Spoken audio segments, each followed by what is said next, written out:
Guess who's back? All right, guys. So, as you know, we brought you a banger list the first time of Sight and Sound's 2022 poll, discussing all of the critics' picks and the director's picks in length for way too long. But now we're coming back at it with the 2012 list. And the reason we're doing this is because here's my little introduction.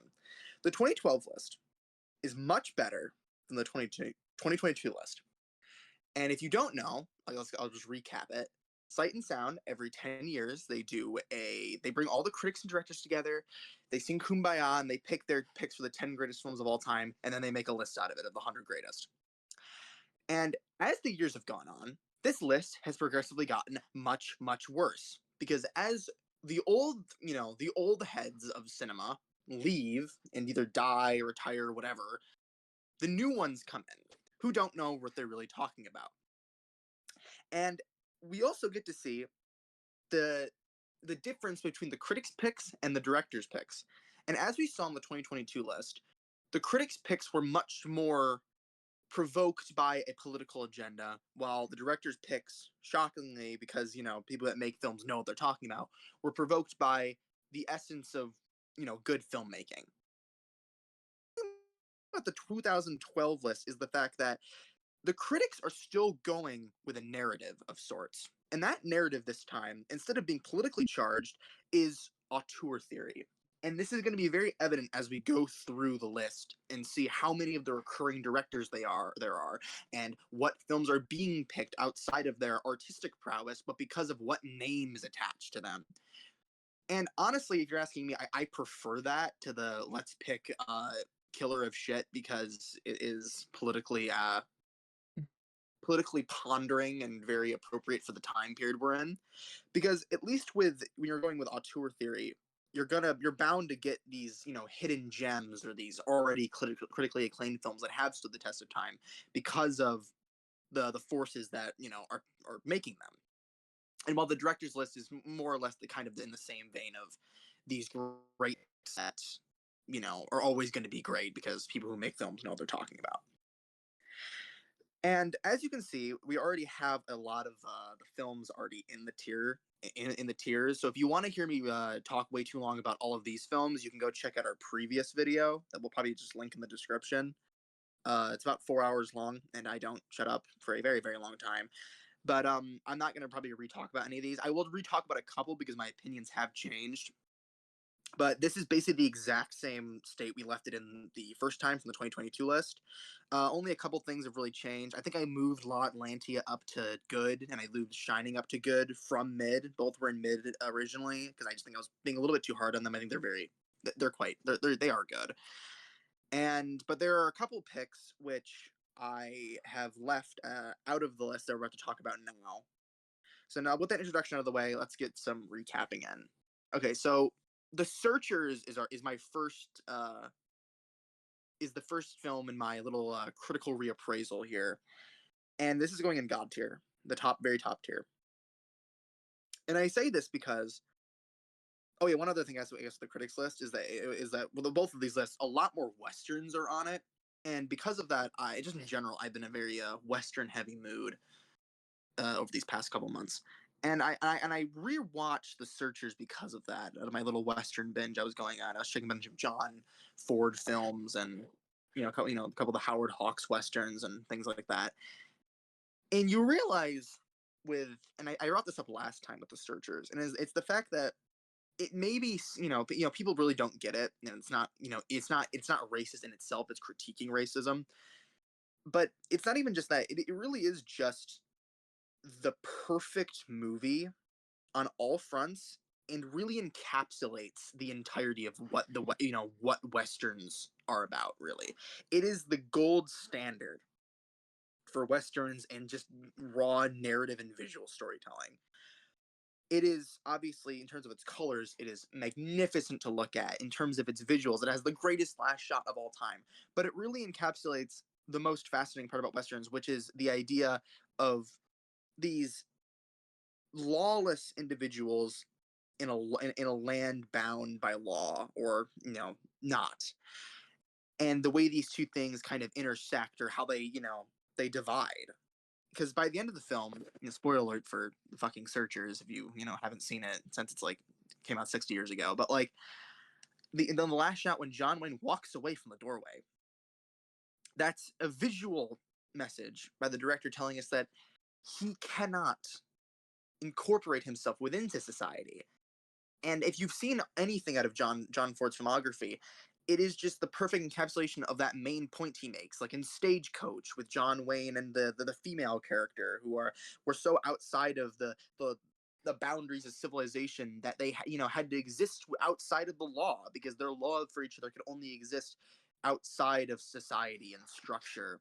And this very political charged statement about structure and anarchy, and how John Ford doesn't choose a side with either. It just he gives us these two types of living, and he lets us choose which one we would rather be in with the pros and cons. And this film, there's never been a Western before it like it. There'll never be anything after, and there will never be anything that encapsulates that idea so perfectly. So it has to be in the top tier.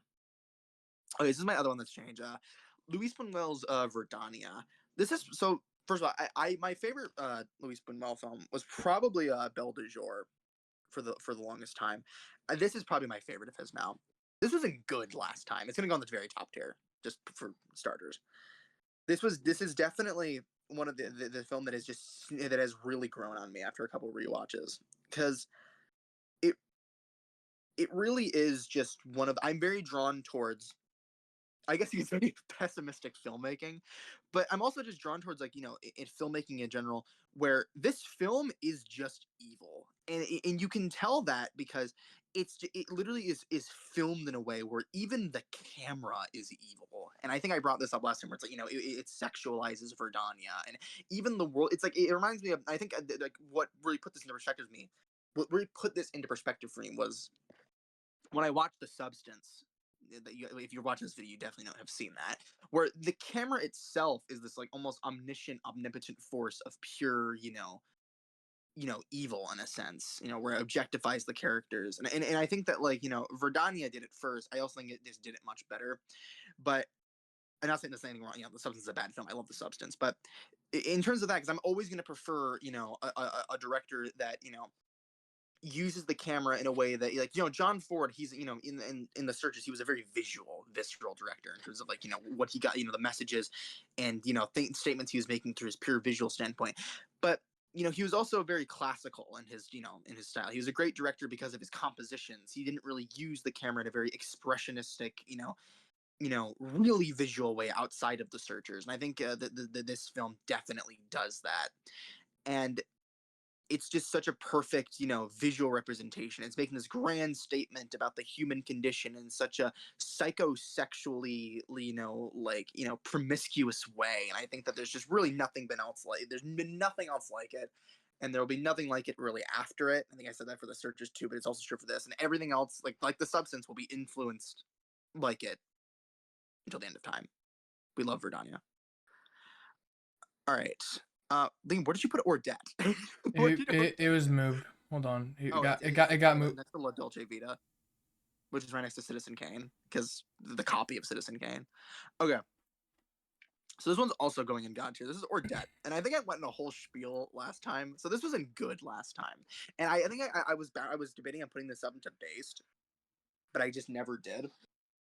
And the reason it never went any higher was because when I rewatched it, before I rewatched it, I was not really keen on the fact that it really put you in a position where it was like, okay, you believe in God and like your wife will come back from the dead, right? And after a rewatch, I still don't, I realize that that's kind of like a very, surface level way to look at it, because you have to, the real miracle that the film was talking about in a very religious sense, this is a very religious film, so you kind of have to look at it at that level, is the miracle of when the wife dies. It's the family that didn't like the other family of farmers. They come together. That's the miracle, and that's kind of the statement that's being made here about miracles, is that if you are spiritually into if you're intertwined enough with spirituality and you're wise enough to see these things, there can be miracles everywhere, which I think is a very Tarkovsky way to look at things, of like like the religion isn't this mystical grand thing, even though I think Dreyer is, on the surface making that statement, but it's more of this, like, it's being given a new set of eyes to look at things a certain way. And I think that's all well and good. And I think that kind of that rewatch kind of, solidified that for me. But the reason this is going in God tier is because there's something about it's something I've realized over this film, over this past month, and it's the fact that this film really is just so, in the grand, like, cinematic canon of all these films. This film looms so fucking large above kind of like every other film that it's almost like intimidating almost. This was like, it's like it birthed kind of so many different things. It was so technically perfect and so spiritually shaking and visually striking that it was like it was this grandfathered like in thing that just, is the source of all things to come. And once you kind of realize that, and you realize the impression that it has on all filmmakers subconsciously and all the great filmmakers today, you can't really look at it the same. And I say this because I'm in the process of making a short film right now. And by the time this video is uploaded, and we're still working on it, and it's filmed in a very similar way with these gratuitous long takes. And as I'm sitting there, I'm realizing through the act of filmmaking, I grow to appreciate this film more. And because of the way that I know that it's influenced so many other filmmakers, I have to sit there and think about, is this, has their appreciation for this film grown more as, they create art? And I think the best kind of art is the art that you grow in appreciation for as you're making your own. And this is really the greatest example of a film that's like that. And I think that's why this film really does resonate with all the directors so greatly, because of that reason. And then once you look at it that way, you literally cannot view this film anyway else. It is just it crushes you in its grandness. And I think that the top tier is literally the only place for it after that.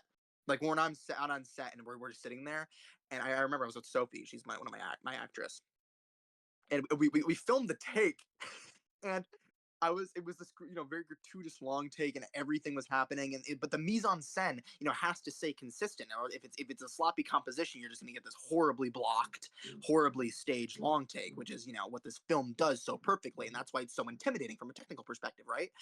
And after we did it and it was so perfect, we're looking at the clip and I'm like, God, I'm just like fucking Dreyer. And she just has no idea what the fuck I'm talking about. But I don't know. I thought that was amusing. I love this film and I'm obsessed with it. Okay. Now when we're done with the little recaps of things, we are going to get into the rest of the critics' picks and the director's picks. So let's go. So this is Killing of a Chinese Bookie. We're not starting off strong here. I know I just got done like glazing the fuck out of Ordet, but this is bad. This is Godard tier. Okay, here's my little thing with the auteur theory with these some of these lists. This is a thing for the directors list. And I think the directors list have always been kind of drawn towards auteurs because obviously these great directors who are auteurs themselves would be drawn towards like-minded individuals of like, the grand controlling force, the authorial force behind all films. But on the directors list, did we really need 4 Cassavetes films? And I guess I'll get into this now. I did not. I was kind of hoping we got to Husbands first before we got to Killing of a Chinese Bookie, because Cassavetes' style, after a certain point, doesn't do much for me. And I think that this is a great example of that. You can make the argument in Woman Under Influence, the Woman Under the Influence, that the style is a reflection of the main character's inner turmoil. And the way he, sometimes he'll like get into these suffocating, close-ups of Gina Rowland's face and whatnot, right? You can make the argument in Husbands, once we get to that it's, it's a state, a representation of their emotional psyche and how they're, unable to come to terms with how they feel as men within society, and that's all well and good. But after a certain point, there's only so many ways you can stretch like the reasoning for this kind of fucking style. Like in this film, there's absolutely almost no reason why it should look like this. There's no there. I couldn't really think of any great enough and purposeful enough reason that this style of filmmaking is gonna work here. And then once you fail to have that really concrete kind of you know you know artistic reasoning for this stylistic choice, and it doesn't really fit into any of the none of the puzzle pieces kind of fit for why he what this is doing, because it is a very limited style of filmmaking. It's just raw, and if that rawness doesn't really have a reason or a purpose, it's just going to come off as an ugly stylistic choice aesthetically. And I think that this definitely isn't like it falls in that category of almost being pointless in that sense. And once you look past that, you're just kind of left with these horribly composed shots. I do think some of his other films have better shot composition, regardless of the fact that like it is this raw style of filmmaking. I think Barbara Loudon, who made Wanda, who is not on this list because that was a very recent thing, but Wanda is it uses that style in a sense where it is very there isn't it's raw, but there's an eye for composition and Antonioni-esque character placement in these large vast like empty frames, and I think that like that's why I prefer Barbara Loudon's use of this more. But when I'm watching a very very shallow crime noir film with a man who has these vague character traits of being an alcoholic and a gambler, which are so copy and pasted onto all these troubled character psyches, it really leaves me with nothing. And if this is the one of the Cassavetes films we're picking out of all the other ones that are so much better, it's like this doesn't need to be here, especially because it just fails to match any of his other directorial prowess, all of his directorial prowess that he has as this shining American auteur. So I think Godard really is the only place for this. Lost Samurai is based. So I think this is a very interesting film to me because once I'm taking a sip of my Mountain Dew. So this is an interesting film for me because I think that I'm very obsessed with this kind of idea of the unspoken plot. And what I mean by that is not even the unspoken like purpose. Because there's nothing that gets me going more than a film where the entirety of the plot is a red herring. And that's why these good visual directors like Antonioni, like the story is told through the visuals, like where the plot almost becomes a subtext in a sense, where something so much smaller than something so much smaller compared to what he's actually trying to say. I think this was my first introduction to that, where it's kind of this this detective noir mystery, not mystery, but like this like assassin, this assassin's going around and he has to like clean up a horrible, he was making a deal with these people and he got double crossed. Now he has to clean up the mess, right? But in reality, that kind of thriller aspect of the plot, it really is the isn't important here. It's more of the visuals that come with it. His sense of loneliness and isolation and alienation that he has from this job that has kind of stripped away his humanity in a sense. And I think of that scene when he's in the car and he looks over the woman smiles at him, and he just kind of stares at her. Like that's the real story. That is what we're trying to say here. This is why this is one of the loneliest films probably ever made. And that's kind of why I think it, really, the directors kind of like, took to it so much, because it is a very visual film in that sense. And because we're using the language of cinema in its purest form, while also having such a thrilling and engaging plot, and I guess, like character study, that this is like the definition of a fantastic film. So Face is the only place for it. The only reason it's not higher is I just do think there are other films that handle this kind of subject better. Oh, can you hear that? Can you smell it? The very top tier. This is such a great film. This is Last Year at Marienbad. This is basically just about a man and a woman. A man meets this woman at an isolated chateau, and he's like convinced that they've met before, and he tries to like gaslight into thinking that they've met before. And through this very very unconventional narrative structure, where things are revealed or not revealed, if you get it or not. And it is just one of the most visceral uses of editing and a non-linear structure I have ever seen, and it is so hypnotic, for lack of a better term. So I guess I'll get into this now. This director, his name eludes me. I don't know. It's Rene. I forget what it is. I forget what it is. It's not in my head right now. But the director of this film also made Hiroshi Monomori, and I don't like Hiroshi Monomori at all, because Hiroshi Monomori is going for this very personal, very very romantic kind of humanistic portrait of two people and their connection and their torment and things of that nature. Correct. but his scripts are always written in this very literary style where it's like people don't talk normally in his films. They'll be like, instead of saying I have to go to the bathroom, they'll be like, I have to take a shit and the shit must slide out of my ass and the water will splash under my crotch like sparkling diamond, like things like that, right? That's kind of what it's like, the very lyrical literary style. The reason it doesn't work in Hiroshima no More is because, since we're going for something that's very personal and very, full of emotion, we can't connect with these people because they don't feel like human beings, right? And because of that, that's why I failed to connect that film. This film is the complete opposite because you're not supposed to connect with anything that's happening. It's supposed to be this haunting, like completely like non-romantic like hellscape in a sense. And not only do the visuals do that in such a striking way, these like long, these choppily edited, like hypnotic long takes, or if it's not a hypnotic long take, it'll be like a horrifying editing sequence of like repeated footage of like a woman walking or going in for like a hug, and it's just so dreamlike.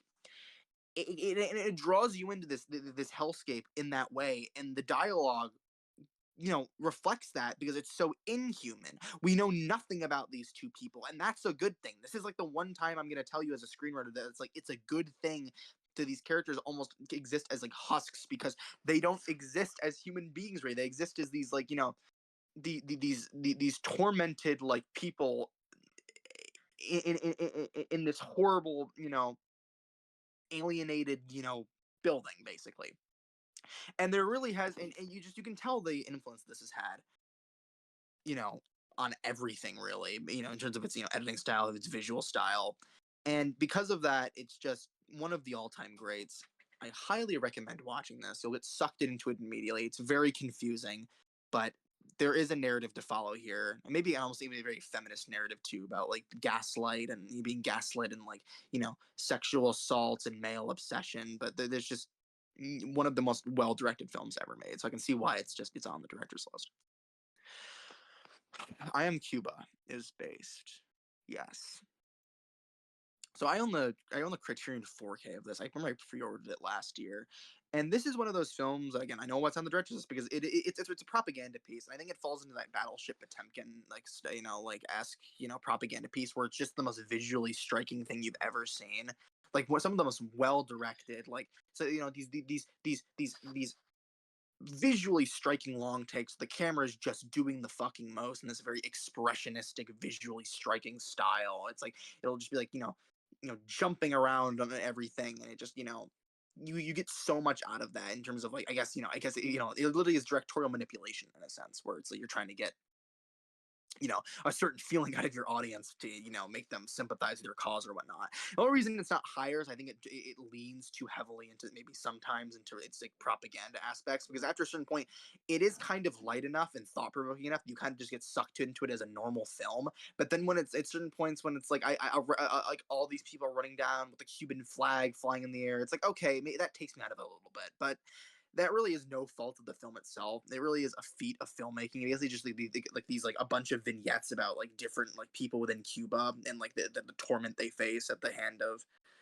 you know capitalist society, and it's just it's such a visually striking film. I guess where it lacks in the writing department. This one, next one's opening night, another Cassavetes joint. This is good. This has been actual years since I fucking seen this, but I do remember it well enough. It's basically just like Birdman if it was a woman, but I also just think Birdman's a much better film than this.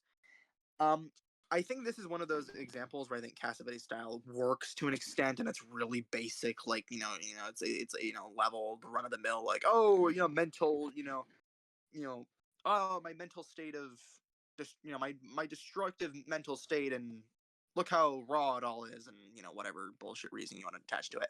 But like I think what's best about this is its use of, in a sense, from what I remember from this, there are. I think this is definitely his most interesting plot. I think Cassavetes tends to dive more into like very normal activities. I guess like killings of a Chinese bookie. It's like a guy has to kill a Chinese bookie. That's more like mob territory. But like this definitely it's like a woman having like a psychological breakdown which is pretty par for the course for Cassavetes, but it's done in the context of like the grand stage of the theater, and this in a surrealist sense of guilt, because there'll be these points where it's like she's having like an intervention, and she'll start seeing the girl that she feels guilty, that she she feels guilty for having had an indirect cause in her death. And I think it's kind of grand in a sense from a narrative perspective, a little bit more grand than all of his other films. And I just think the character played by Jenna Rollins is one of his more fascinating characters. But I do think it kind of, again, it is still a Cassavetes film, and maybe it's just because I need to give it a rewatch because it's been so long.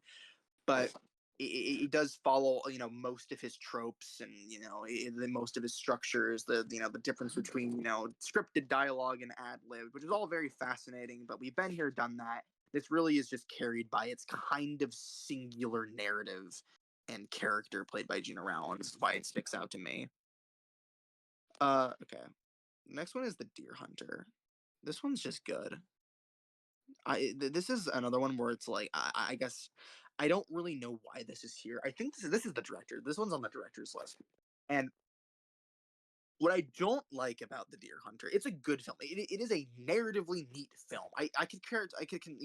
Robert De Niro is in this, but I really do compare it to The Godfather in the sense where it's like the first like hour is like a big celebration, and then the other 2/3 are like kind of like they take off for things start to spiral out of control from that celebration. But I think in this really is just it has a very crisp narrative structure.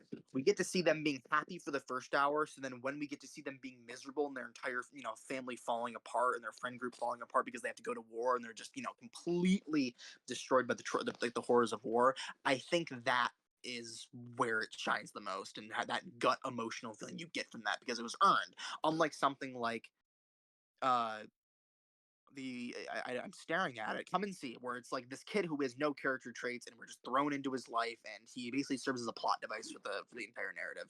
Where these characters, we get to see them live, and then we get to see their lives destroyed. So it's very good screenwriting from that perspective. I will say though, the only reason this isn't higher is because this kind of blends into the territory of war is bad. And I think that like once you get into that, you're not just able to distinguish yourself from like every other war movie literally ever. I think that really does hurt it. This really doesn't bring anything new to the table besides being, gut wrenching, and like that final scene where spoiler Christopher Walken, he sits there and he's playing Russian roulette with his friend, and his friend blows it off his brains, and he has to like hold his body while he's crying, and it's so fucking sad. Because it's well earned from a screenwriting perspective. But other than its really crisp narrative structure, like I said, which is almost like kind of the same thing with The Godfather, it really doesn't leave me with much thematically, or maybe in a sense, just maybe from a very purely cinematic level too. Besides its crisp shot composition and very very competent directing style, where competent is different than I would say than visually striking, even though there are some beautiful beautiful shots in this. But yeah.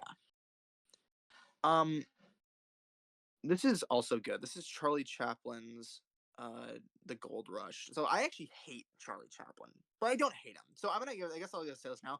I rewatched very recently Modern Times. And I think I said, I went on a whole rant about how these silent comedies aren't fucking funny.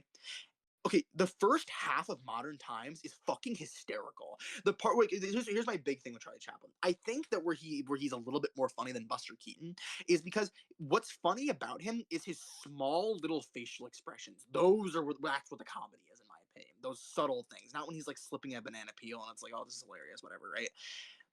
Those small little minute facial expressions are where the comedy is going. Like when he's like trying, like this film is. I know I'm talking about Modern Times. We're talking about this, but this is important for when I talk about Gold Rush. And for Modern Times, like all these funny bits of like when he, it's like he's chasing the woman down the street, but then he like has to like he's trying to get himself arrested, and all like the little facial expressions he makes while he's trying to get himself arrested. They're all very clever and very very they are funny.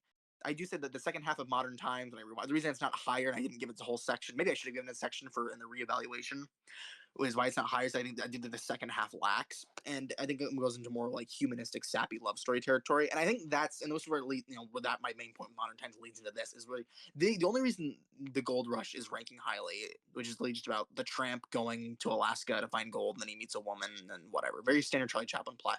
The reason it ranks much more highly than all of these, is because I this is his first silent comedy where the comedy almost feels like it's a second to a very, very, very emotional story, and I think that's kind of why I like it the most.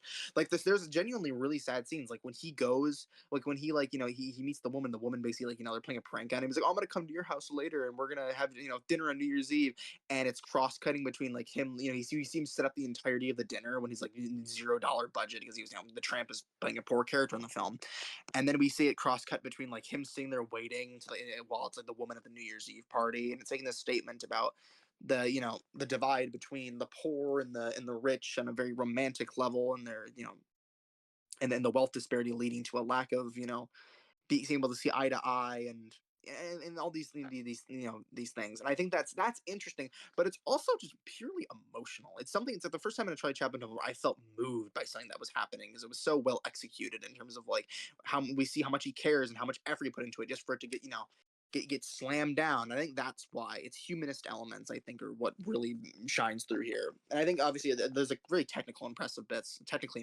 like towards the end where he that whole thing with the cabin where it's like sliding back and forth across, and eventually they trying to stop itself, and they're trying to balance out the cabin so it doesn't fall off the cliff. And again, those things are more technically impressive, but because it has the very dramatic humanist emotional elements that are just kind of absent from all these other silent comedies of his, that's why it ranks a bit higher for me. Okay, this next one is Zero for Conduct, and I've been waiting to talk about this one. This one's going good dark tier. um my whole thing with Zero for Conduct. This is made by our good friend Vigo, the same guy that made Lotlantia, which I think is it's a fine film. It's a pretty good film. The reason this film is bad, first of all, this is when we get into the critics in the story of auteur theory, and they really, instead of going for these, like, I can already see it now. This is what I imagine happens. These critics are like, okay, I'm not a big fan of Lotlantia, so let's put in, but I want to represent Vigo on this list. So what do? We get in his short film, his 45-minute short film, and put it on there. And this is kind of where the problem comes in for me. But it's because we're doing that, because we're respecting the name more than the actual full art piece as itself, we start getting these weird picks that don't feel right for the 100 greatest films of all time. And I think this is the prime example of that. While this film may be influential in its use of slow motion and its slow motion sequence towards the end, and things of that nature, it really does film every single level. It is a 45-minute short film of these kids fucking around in school and getting back and trying to, get back at their headmasters. And besides from one kind of visually intriguing sequence, everything else is so lackluster. The story isn't anything special. The characters are all kind of these caricatures of annoying kids, and I think that it kind of makes some interesting, statements about, about suppressing childlike whimsy, and how that, can affect you as an adult, and how childlike whimsy can manifest with an adult, and how society isn't like that. It really, it makes those statements through a very, very bland narrative with very, very bland characters. I think the perfect encapsulation of this entire film is something I see no one talking about towards the end during the famous sequence of like the pillow fight, the slow motion pillow fight, which is a visually intriguing sequence. During that sequence, there's a bit where Vigo, in the corner of the screen, one of the kids, it's like a small thing within the entire composition of the frame. It's a small little thing happening in the corner of the screen where Vigo, he directs a kid to pull a chair from underneath one of the school workers, one of the teachers, right? It's a bit, right, where he's pulling the chair out from underneath him, and we're going to see him fall, and it's funny, right? The thing that happens is that you see the kid going to pull out the chair. He pulls out the chair, but then we cut before we see the gag. And I think that's the perfect encapsulation of the entire film.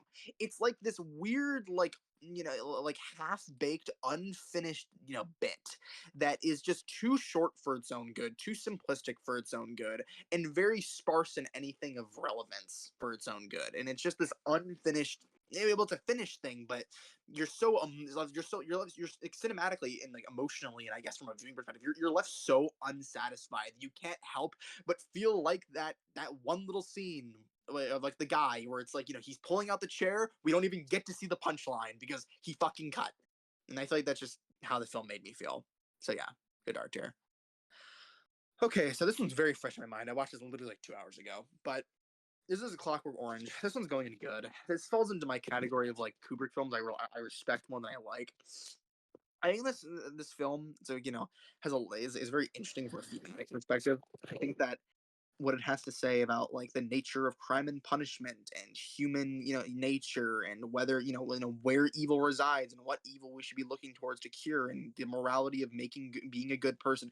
There's a lot to chew on there, and I also think that I think again this is on the director's list, so I think it makes sense why it's here because like Kubrick's a very directory. He's a director. He directs in such a visceral way. Like the direction of this film really puts you in the headspace of the psychopath, where it's like all these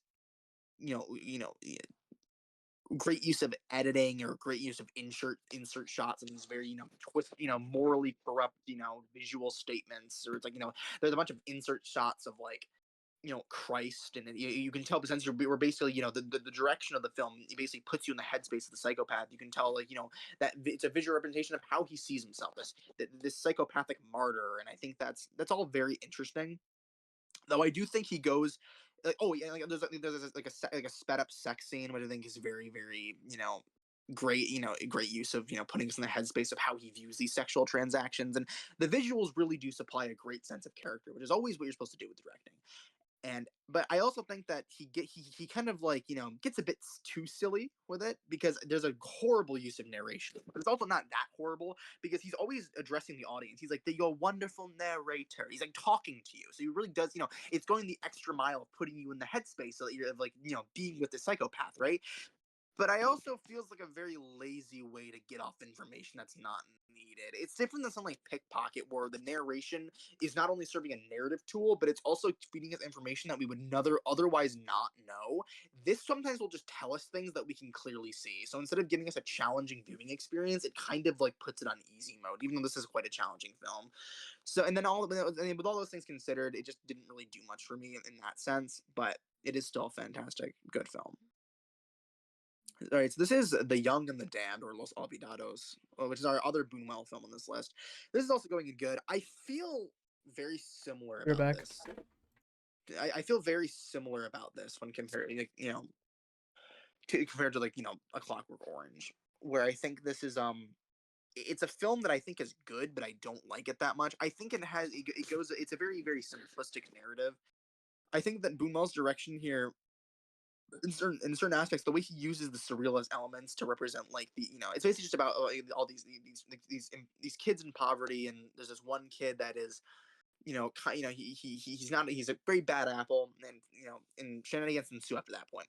And the way Bidwell paints this portrait of like how nature versus nurture, and how these kids get to these points, and who's to blame, and the different layers of how poverty creates what it creates injustice within the home, and how a mother it creates a rift between mother and son, and that rift can create you know a bad child, and that bad child can do bad things, and it really does create a very very very intricate portrait of like the different layers of horrible consequences of poverty. So it's very insightful in that way, and I think that it also is very great from a visual perspective, like I said, like the surrealist elements that Buñuel is so known for, where he uses that to convey the you know the the tortured state and dreams of the children, which I think is quite nice.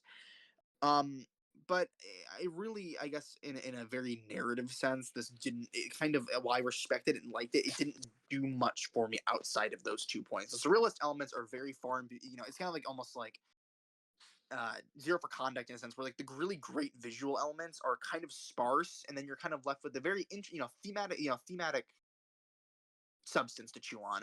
But the narrative is so simplistic and dry, and in a sense where I feel like there can be different narratives that elevate these grand aspects to a higher level, but the narrative still isn't, in a sense, isn't bad. But that's the only reason I think it's like it lingers and good. Okay, here we go. I actually have a lot to say about this next one. So this is based. So this some fun fact. This was for the longest time when I was a wee lad. I This was like my favorite film ever. This probably was my favorite film of all time. Now that I am much wiser, and I have been, I have many films on my belt, and I understand how things are. I rewatched this film recently when they put it on the Criterion channel. It did not hold up the way it did when I first got into film, and it really makes you.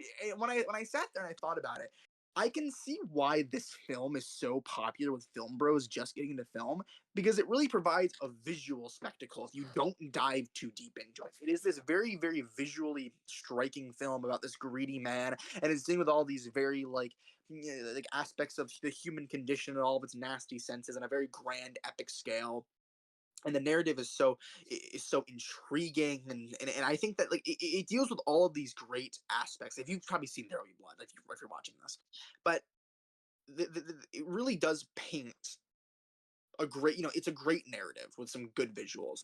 But then once you learn more about how things are done, you kind of lose appreciation for the film as time goes on. That's why I think that like it's still a fantastic film, but like the more it's one of those things that it's like the more you know about filmmaking, the less you can appreciate this film. Because here's my first thing.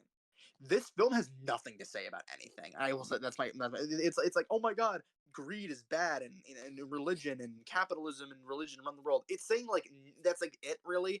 This really is just more of like a portrait of a greedy man's life as he goes from like, oh, he's greedy oil prospector to lifeless husk of a man with nothing. And that's what I mean. Why it's like I can see why people like it when they first get into like these big grand narrative films, because it's dealing with all these tried and true cinematic themes of like man's search for meaning and these very intricate character studies and things of that nature that people are so drawn towards and have been so popular throughout film history.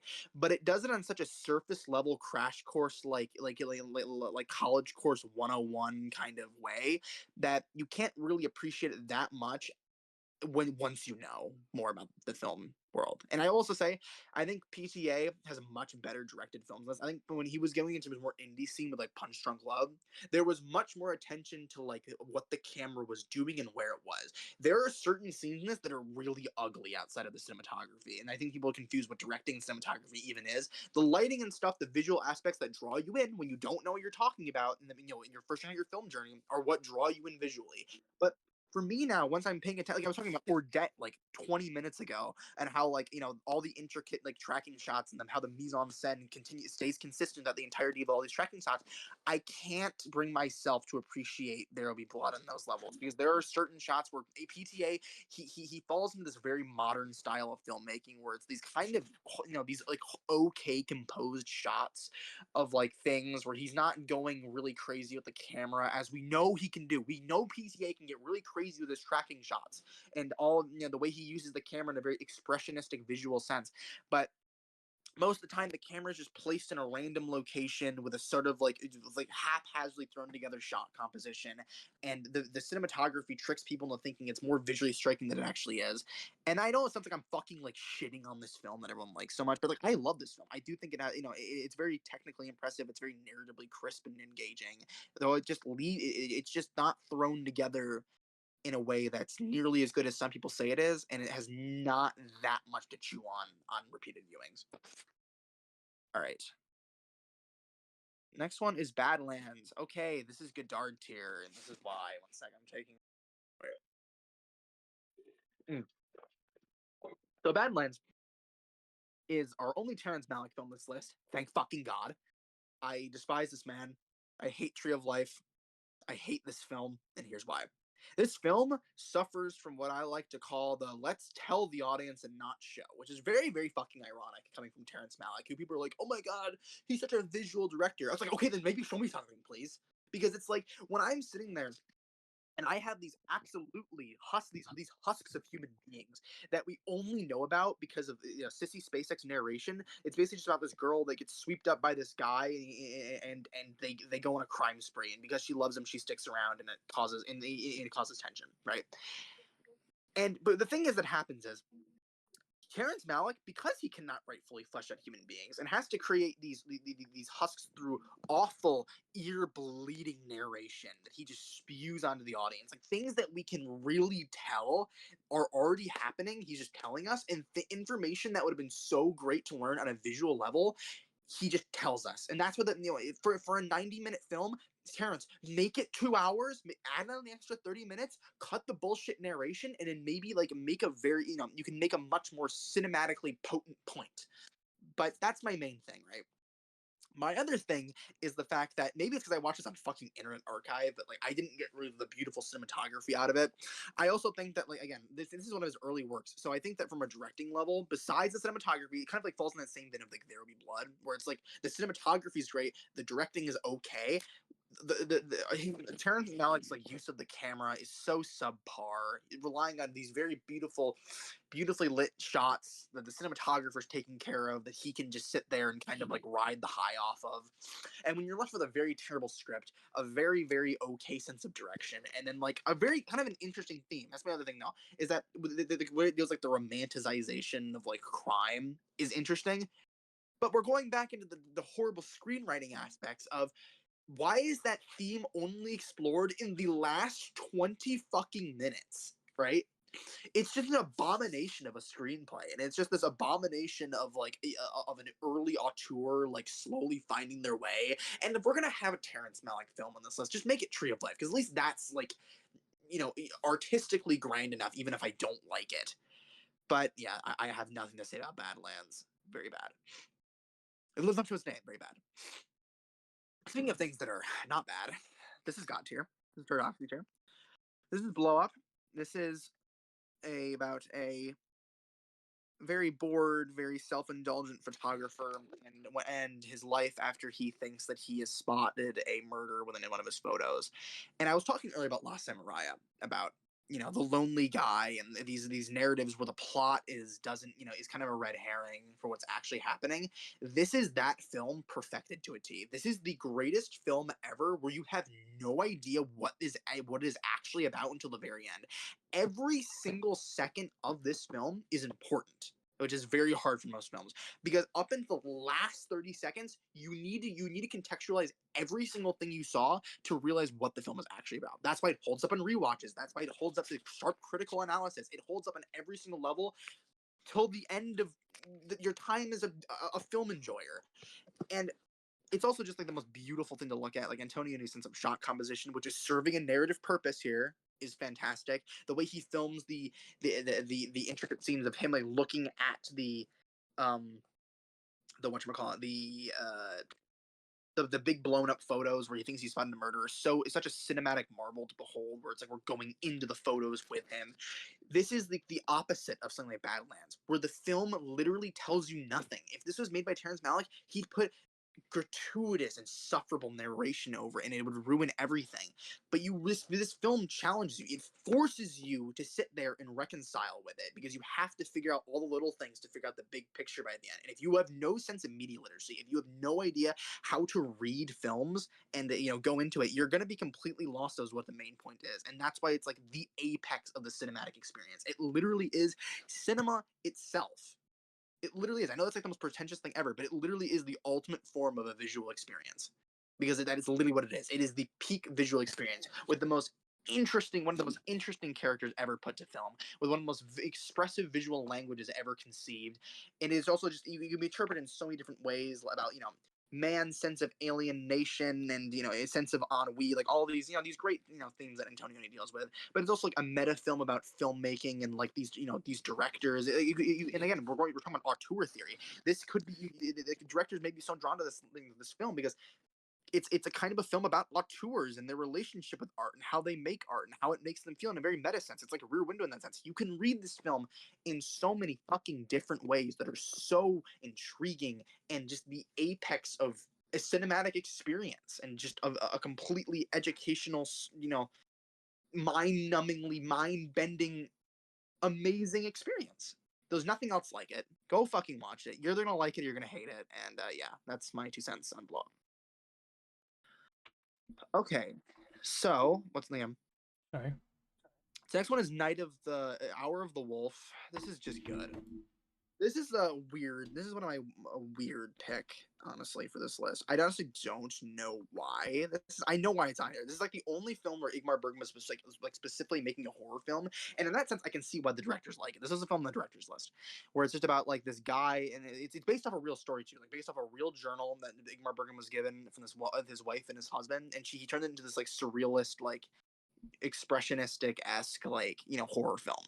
And as we go through the film, they were treated to such great visual imagery. Like of course that scene of like towards the end of like his face, it's covered in the makeup and he's like smearing it, and all these like, people hanging from the ceiling, and it's very haunting in that sense. I just think it lacks from it's so great with its visuals. I think like the narrative is kind of not that great because we're going off. It's based off of a journal and like journal entries, so it's like we're kind of dealing with like bare bones like like human construction in terms of our characters here. But in terms of its like visuals, I see why it's here. I see why the directors are so drawn to it.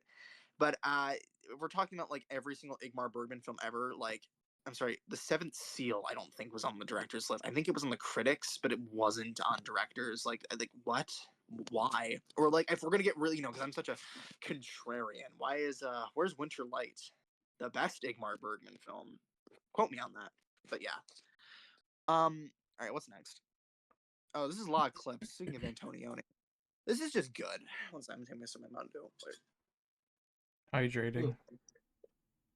No, I think I have a lot to say about all of these. I bet these are running much longer than the usual ones, and we haven't got to the big heavy hitter ones yet. This is a lot of clips. Here's my thing, right? I know I glaze Antonioni in like every single one of these fucking videos, but this one is like his only film that isn't like 5 out of 5 masterpiece. Like let's fucking go. Like this is absolute cinema, because I think it honestly, it's kind of like Cassavetes in a sense. Well, no, it's like not Cassavetes. It's like it is because we're really treading so much familiar territory here that. And he's very familiar with this territory. He really kind of goes for the same kind of thing each time, but he does it with such a unique twist, and there's so much extra stuff to it that makes you see it through a completely different light that it's like, okay, this is amazing, and you can just you be you, King. But this is like so fucking standard for him. And I think that like when you look at this is like the third film in his Alienation trilogy. It's about a man and a woman, and they meet, and then they plan to meet one final time on the eclipse, and then they never show up. And it's very visual, as all of his films are. I think one of this is one of his most visual, but I also think it's one of his most like narratively and like rewarding, because it is dealing with all of his tried and true aspects about you know people within modern society and bourgeoisie culture, and like how these things can turn you into like lifeless people that only care about material value. Or I guess in terms of like this, it's like people that don't know how to connect with each other because of that. And, he kind of like, takes that a step further. Like there's a scene with Monica Vitti's mom where it's like even like the Monica Vitti's mom is only interested in money and like stocks and stuff, and you can kind of tell you that he maybe is making a statement about how like generational, a lack of affection generationally will lead to a lack of affection in the present. And I think that's interesting too. What I mean by he adds on to his kind of like tried and true themes, but he does it so little here and so innovatively that it's like it's still a fantastic film because it's an Antonioni film. Most Antonioni films are gonna be better than most films you're ever gonna see, but it's so standard that it can't be anything but good. I would have recommended like something like Red Desert on this list, which I think is like a fantastic film in all of his usual aspects, but it's also just this fantastic character study of this like psychologically tortured woman who has like no sense of identity, and that's one of his definitely one of the most interesting characters. But yeah, this one I don't. It would be one of the last thing, one of his last film I would choose, especially considering La Notte is not on either of these lists. All right. Next one's just good. This was One Flew Over the Cuckoo's Nest. I have like a lot to say about this because I have nothing to say about it. And here's my thing. The one thing I always think of with this fucking film is the fact that Nurse Ratched. This is basically, again, I think I always fail to explain what these films are if you haven't seen them, because I think I just take for granted that everyone's just seen these and now everyone's a psychopath like I am. And it's just like I think this one most people have seen.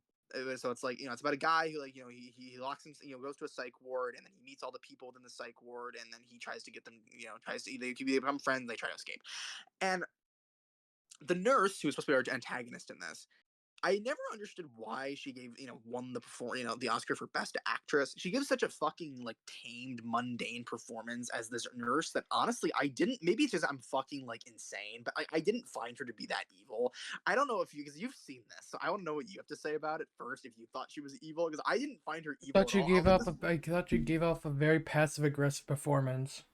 Yeah, I was like, I feel like she just it was like I'm like this woman is just doing her job. And I was like, leave this woman alone. The Prince of Egypt meme. No, no, leave that girl alone. It's like, it's like, am I defending Nurse Ratched here?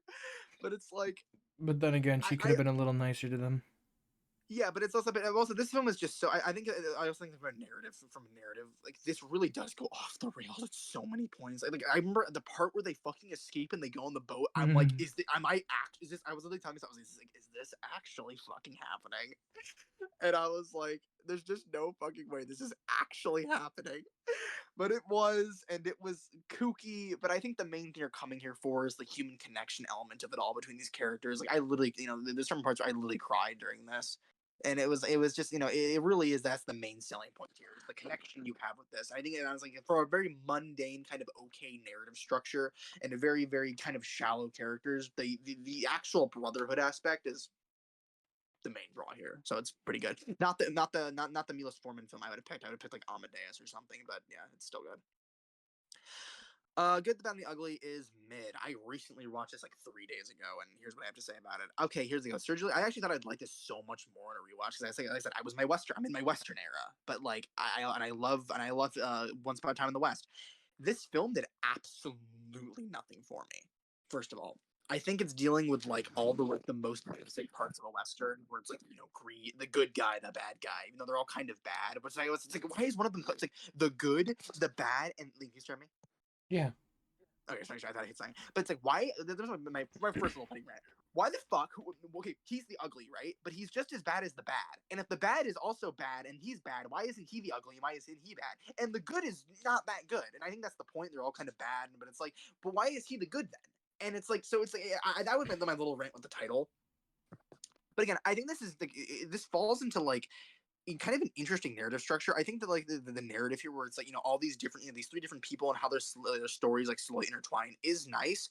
But I think the 3 hour runtime really does hinder that really sharp narrative structure. And here's what I mean: like there are certain parts of this that you could just completely cut out and nothing really changes. The entire segment on the Civil War battle towards the end of the film is so pointless to the overall plot and character development. There's like one sort of important thing that happens that you could have written anywhere else and really wasn't that important. And I think that's kind of what happens here. There are these big grand spectacle moments that aren't even that grand in a sense. Like I remember I was watching that Civil War battle scene, and this fantastic director, Sergio Leone, he has such an eye for spectacle. And the way he films, and I mean, it's like I think it's like a multiple choice question. How would you film this scene? And then there's a right answer. He chose the wrong answer. When the Union soldiers and the Confederate soldiers are charging the bridge, he just does like a weird like Sean Baker kind of like a Robert Altman zoom towards the bridge, and it was so anticlimactic. And I was like, "What is this amateur film school shit?" And I was, and the thing is, when he's zooming, he'll like stop zooming, then like zoom back, then zoom forward. It's like and it's like, Sergio, can we get like any other fucking take, please, of that? Was there no other better take of that? And I just, yeah, I didn't love that. I think that this kind of gets lost in its own sauce for very, very, very, very little narrative and thematic reward. Not saying it's a bad film, but it just, out of all these westerns, this is like the most overrated and the most lacking. Okay, here we go. This is, I see. This is you're not gonna like me for this, but this is Tarkovsky tier. Mostly Godard tier. Okay, I know on all, again, we don't really have that many Godard films on this one because all the Godard films were in the other list, but this fucking film is so fucking good. Because you know why? Because Godard, like I said, Godard is a very visual filmmaker. He's a horrible writer and he's self-indulgent as shit. But this film is 80 minutes of all of his best aspects, just perfected. And it is, and it helps that it's like my kind of thing, like this woman's story of like her sense to her path to find herself, and her quest to find self-love and her life and all these things that I'm very drawn to narratively. But it's just a crisp 80 minutes of like this episodic journey that is narratively interesting, from a character perspective. Nana, Anna Karenina's character, Nana, I think it's Nana, is so fucking fascinating, so emotional, so well developed. Even though I do think at the end, Godard maybe could have given her a little bit of a happier ending. They just can spoil it. She gets fucking shot at the end, but it's like, the part where it's like there's so many points in this where it's like Godard, you can tell he's such a good he's a good director. Like he'll film a conversation in such an interesting way that elevates the emotions in what the scene is trying to tell you, and he actually uses his sense of shot composition and the camera movements to convey all of these things. And the dialogue is the least annoying here. I know that's a very low bar for Godard, but the dialogue is just it's efficient, it's clever, but it's also the parts where it's supposed to be philosophical like he likes. It's actually moving. Like the part towards the end where we get that scene where she's like with her lover and like the guy's like reading from the book and we're just staring at Anna Karina. It's so moving, and he was talking about her, her beauty and her grace, and it's like, and it's just, it's so, each little like vignette, episodic vignette within this film is so purposeful, narratively, character-wise, visually. And it makes this grand 80-minute portrait of a woman, and there really is just nothing else like it. And it's so iconic from in every single sense, but also it's so intriguing because it's kind of like blow up in that sense where you can also look at it in a meta way because this he made this for her. He made this for Gerard made this for Anna Karina because they were in love and they were like in a relationship, whatever. He made this as like an apology letter to her, which is so romantic. But those parts where he like he's been he's pushing the cinematic medium forward. And he's like having Anna Karina look into the camera, and it surpasses a film at that point. It becomes something so much greater, or it's like it's this man like Bacon's being like, hey, I'm an asshole, I fucked up and I love you. And I think that's just, oh my god, I'm gonna cry. But it's like, but it also recontextualizes in a way, I guess, when I'm looking through like a feminist lens. And that's why I'm saying this film for 80 minutes it's so grand, and all the things it has to say, and all the way it says those things is so perfect and singular. And the way that we can recontextualize when we're looking at Anna Karina in that way, can we fully understand this woman and know about her and sympathize with her and portray this woman through any way that's not through the lens of the male gaze? How sympathetic Godard is at that moment. And I think there's certain shots, but yeah, when we're looking at Anna, just in those moments, and she looks at the camera, and it kind of breaks the fourth wall in a sense. It's like, I'm not sure if Godard is intentionally asking those questions, but the film is so large and so narratively complex that it's like it is asking those questions whether he likes it or not. And this is a film that you could watch 100 different times, get 100 million different things out of it. It is cinema at its peak in every single sense. Peak storytelling. Let's fucking go, Godard. You have one win, 100 losses. Speaking of 100 losses, this next one is Amarcord by Federico Fellini. Okay, I've been waiting for this fucking Fellini rant, and also okay because I forgot we have La Dolce Vita. We also didn't talk about that, but we're gonna talk about this first. Okay, this one's just good. I'm debating mid, but here's the thing. I don't like to use the B word. I don't like it. It's not boring because I like because boring shouldn't be like a factor. Like some of these, just because a film is slow, that shouldn't really take away from it unless there's valid reasons for it being boring. Because I try to bring valid reasons to all these things. I'm not gonna say, oh, this is shit because I say so. There's reasons for it. But I think this film. Here's the thing, right, guys? Let's sit down for a minute. Why? There are 4 Fellini films on this list. There are 4. 8.5. Yeah, we have to have 8.5. La Dolce Vita. I hate La Dolce Vita. Spoiler alert. But yeah, we have to have it on the list, right? Amarcord.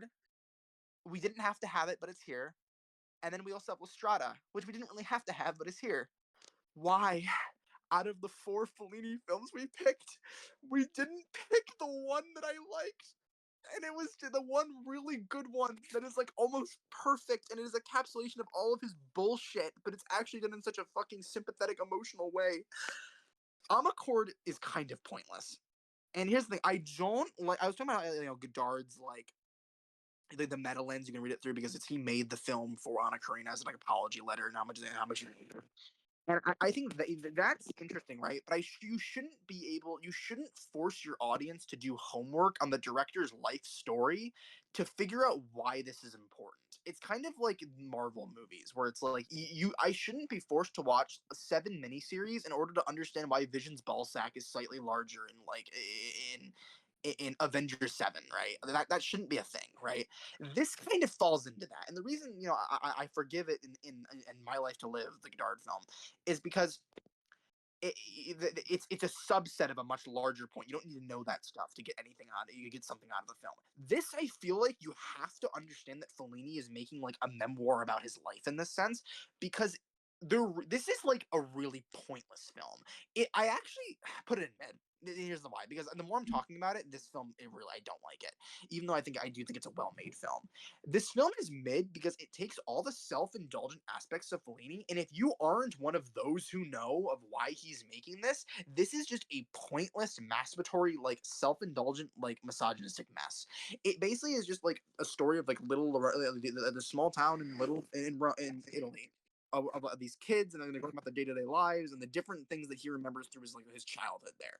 And a lot of it is just random bullshit of like kids being horny. There's literally a scene where they all jerk off in a car together. Like, I'm sorry, what the fuck?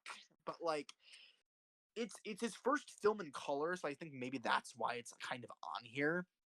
But because it's so and it's not the most pointless thing ever. Like, I guess there's some things to say about like like fascism and how it like can and the death of the how fascism and innocence kind of clash, and how that can distort your view of life without even you knowing it. And I think, but it's so few and far between when it comes to those aspects, that it's like you're really just kind of watching a bunch of vignettes of pointless bullshit.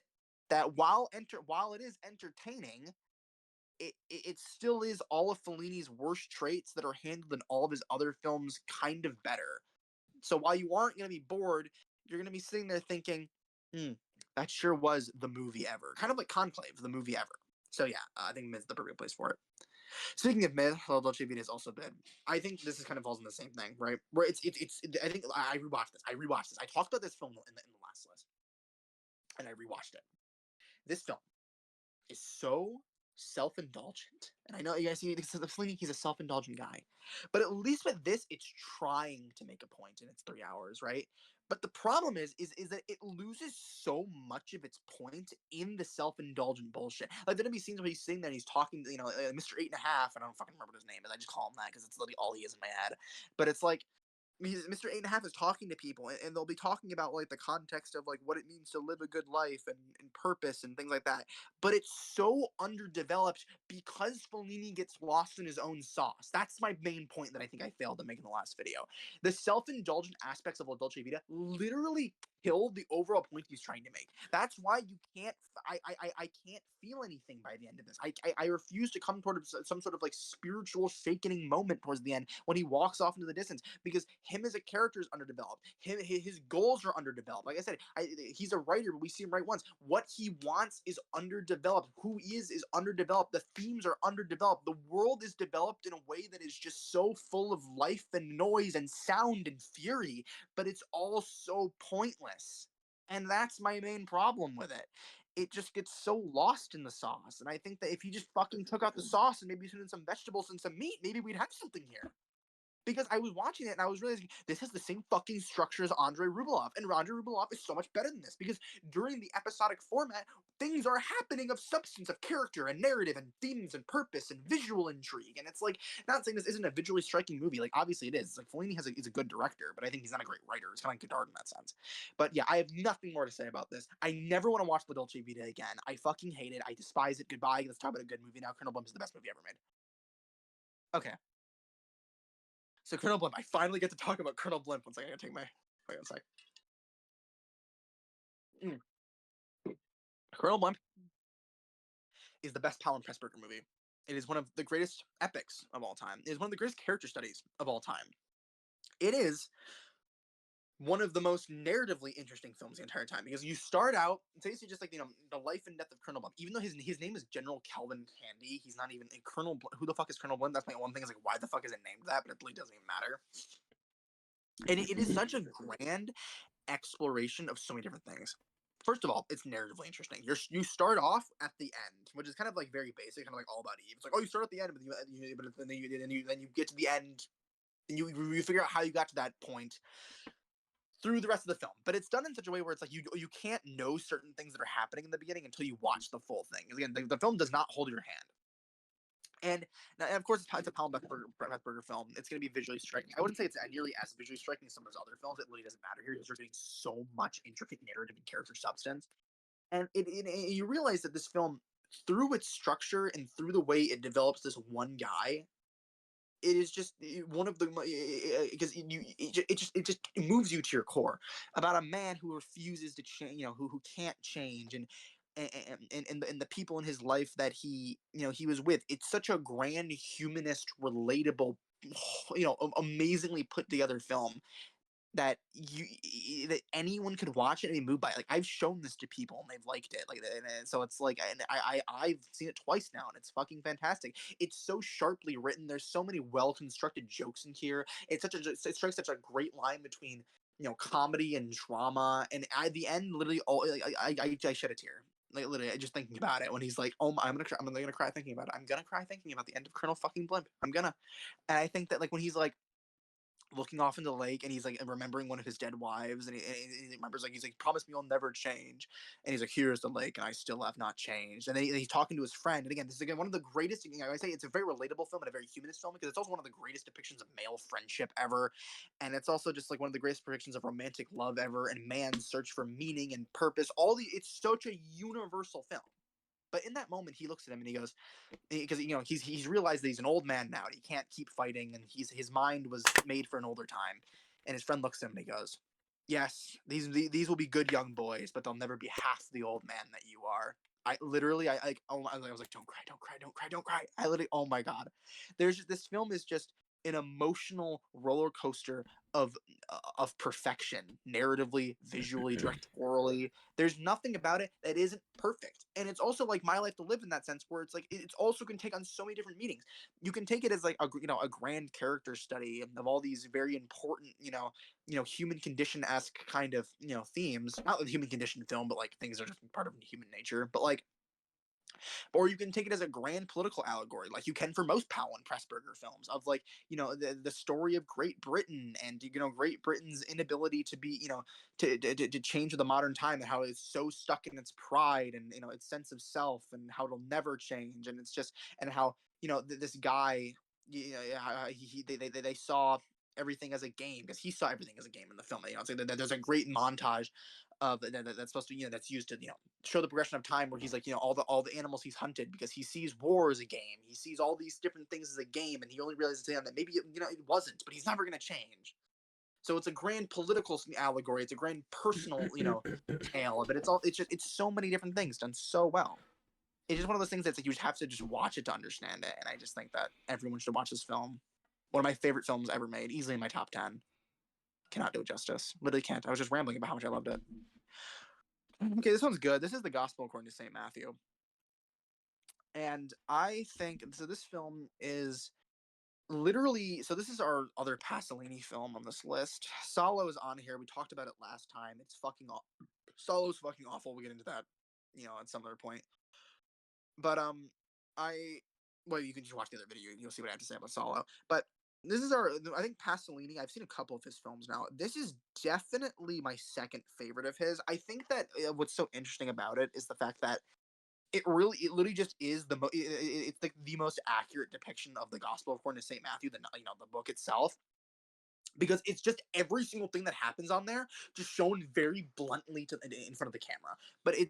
Pasolini is he's telling an act which is interesting because it's like he was a gay Marxist, so and he didn't like religion, so it's like this guy's just making the most accurate depiction of the Bible ever. Is kind of based like for real, but it's like I think what's most interesting is that Pasolini's style of like kind of like the observant camera, where it's like like shots where it's like the camera is like looking through a crowd of people and it kind of recontextualizes or like no, it also like reinforces that like we're getting a firsthand account of Jesus's life through this, or we'll get these like really passionate close-ups of Jesus's face in this very naturalistic way, and it just he's emphasizing like the holy power, but also like the one man of Jesus in that way, but it's also he's also recontextualizing the fact that we're reinforcing the idea that this is just one man observing Jesus in the story, and I think that in a way he's using the cinematic tools that he has to you know to reinforce the fact that like of every aspect of the biblical text itself. So that's very admirable. But because of that, you really don't get much more than what the book provides. And I mean, the big book. And I think that that's kind of why it's just been good for me because it's like senselessly just doing like the most faithful adaptation you could possibly have. It's not innovating the wheel in a sense. And I think that's like why it has to be good. And it can't be other than that because it's doing its job. It does it flawlessly and it doesn't do anything further than that. So, okay. Next one is D.W. Griffith's Intolerance. One sec. Mm. Mm. This is based. I think this is those films. This is a 3.5 hour like silent film, and I think this is like one of those films that like everyone kind of knows. Like everyone knows Birth of the Nation, the own D.W. Griffith film, which I have not seen. I think everyone kind of vaguely knows of this film, but no one's like, I'm not going to sit down and watch a nearly 4 hour silent film. That's not happening, right? But this film is fucking good. Like I think this is one of those things that you just kind of have to like just trust me, bro, and just watch it because it's like it's very intimidating in that sense. But once you get into it, you kind of realize that this kind of birthed the non. I wouldn't say it birthed it, but it was one of the earliest examples of an epic and non-linear narrative structure. And when you compare it to all the other like modern day examples of something that's like an epic with a non-linear narrative structure, or maybe just those two things in a separate context, this film does it so much better than all of those. It's telling 4 different stories of intolerance throughout history that were real examples of intolerance, and they're all interwoven together. Through an unlinear, through a very chopped up narrative structure and editing. And there are certain points where it's like the spectacle for like a film that came out in like the early beginning of the 1900s. It's like these grand battles, so it's almost timeless in that sense, and its narrative structure is so unique that it stands the test of time in that sense. And while it's a bit on the nose with some of its stuff, like it's why it can't be higher, it really is just the most fascinating, intricate, enthralling film you can have about such a subject. Maybe if it's not the most subtle thing in the world. So I would definitely recommend it to basically anybody. Um, the next one's Aguirre, The Wrath of God. This is the better of the 2 Heart of Darkness films on this list. I think I like this better than Apocalypse Now. This is basically just about a group of Spanish missionaries and their trip through the is it the Amazon? It was I forget. I don't know. I'm forgetting what it is. I think it's the Amazon. Let's just say it's the Amazon. And through their trip to the Amazon to find gold, they succumb to madness and colonialist corruption, and then they all die and fail. And I think that it's a very there's our own Herzog film on this list, and this is like always like the go-to one. This is I think it's good, and I think it's very great in that sense. I think Herzog is kind of like very very just like up in your face naturalistic kind of camera, but he also keeps his shots so fucking beautiful. I think that's very admirable. It's kind of singular in that sense. That's why I kind of prefer something like Apocalypse Now, where I think Coppola has a very competent direction, but it's nothing outside of like it's nothing that gets into like the crazy territory, which is like my biggest problem with him. I think most of the time his cinematography carries his visuals, kind of like Paul Thomas Anderson in that sense.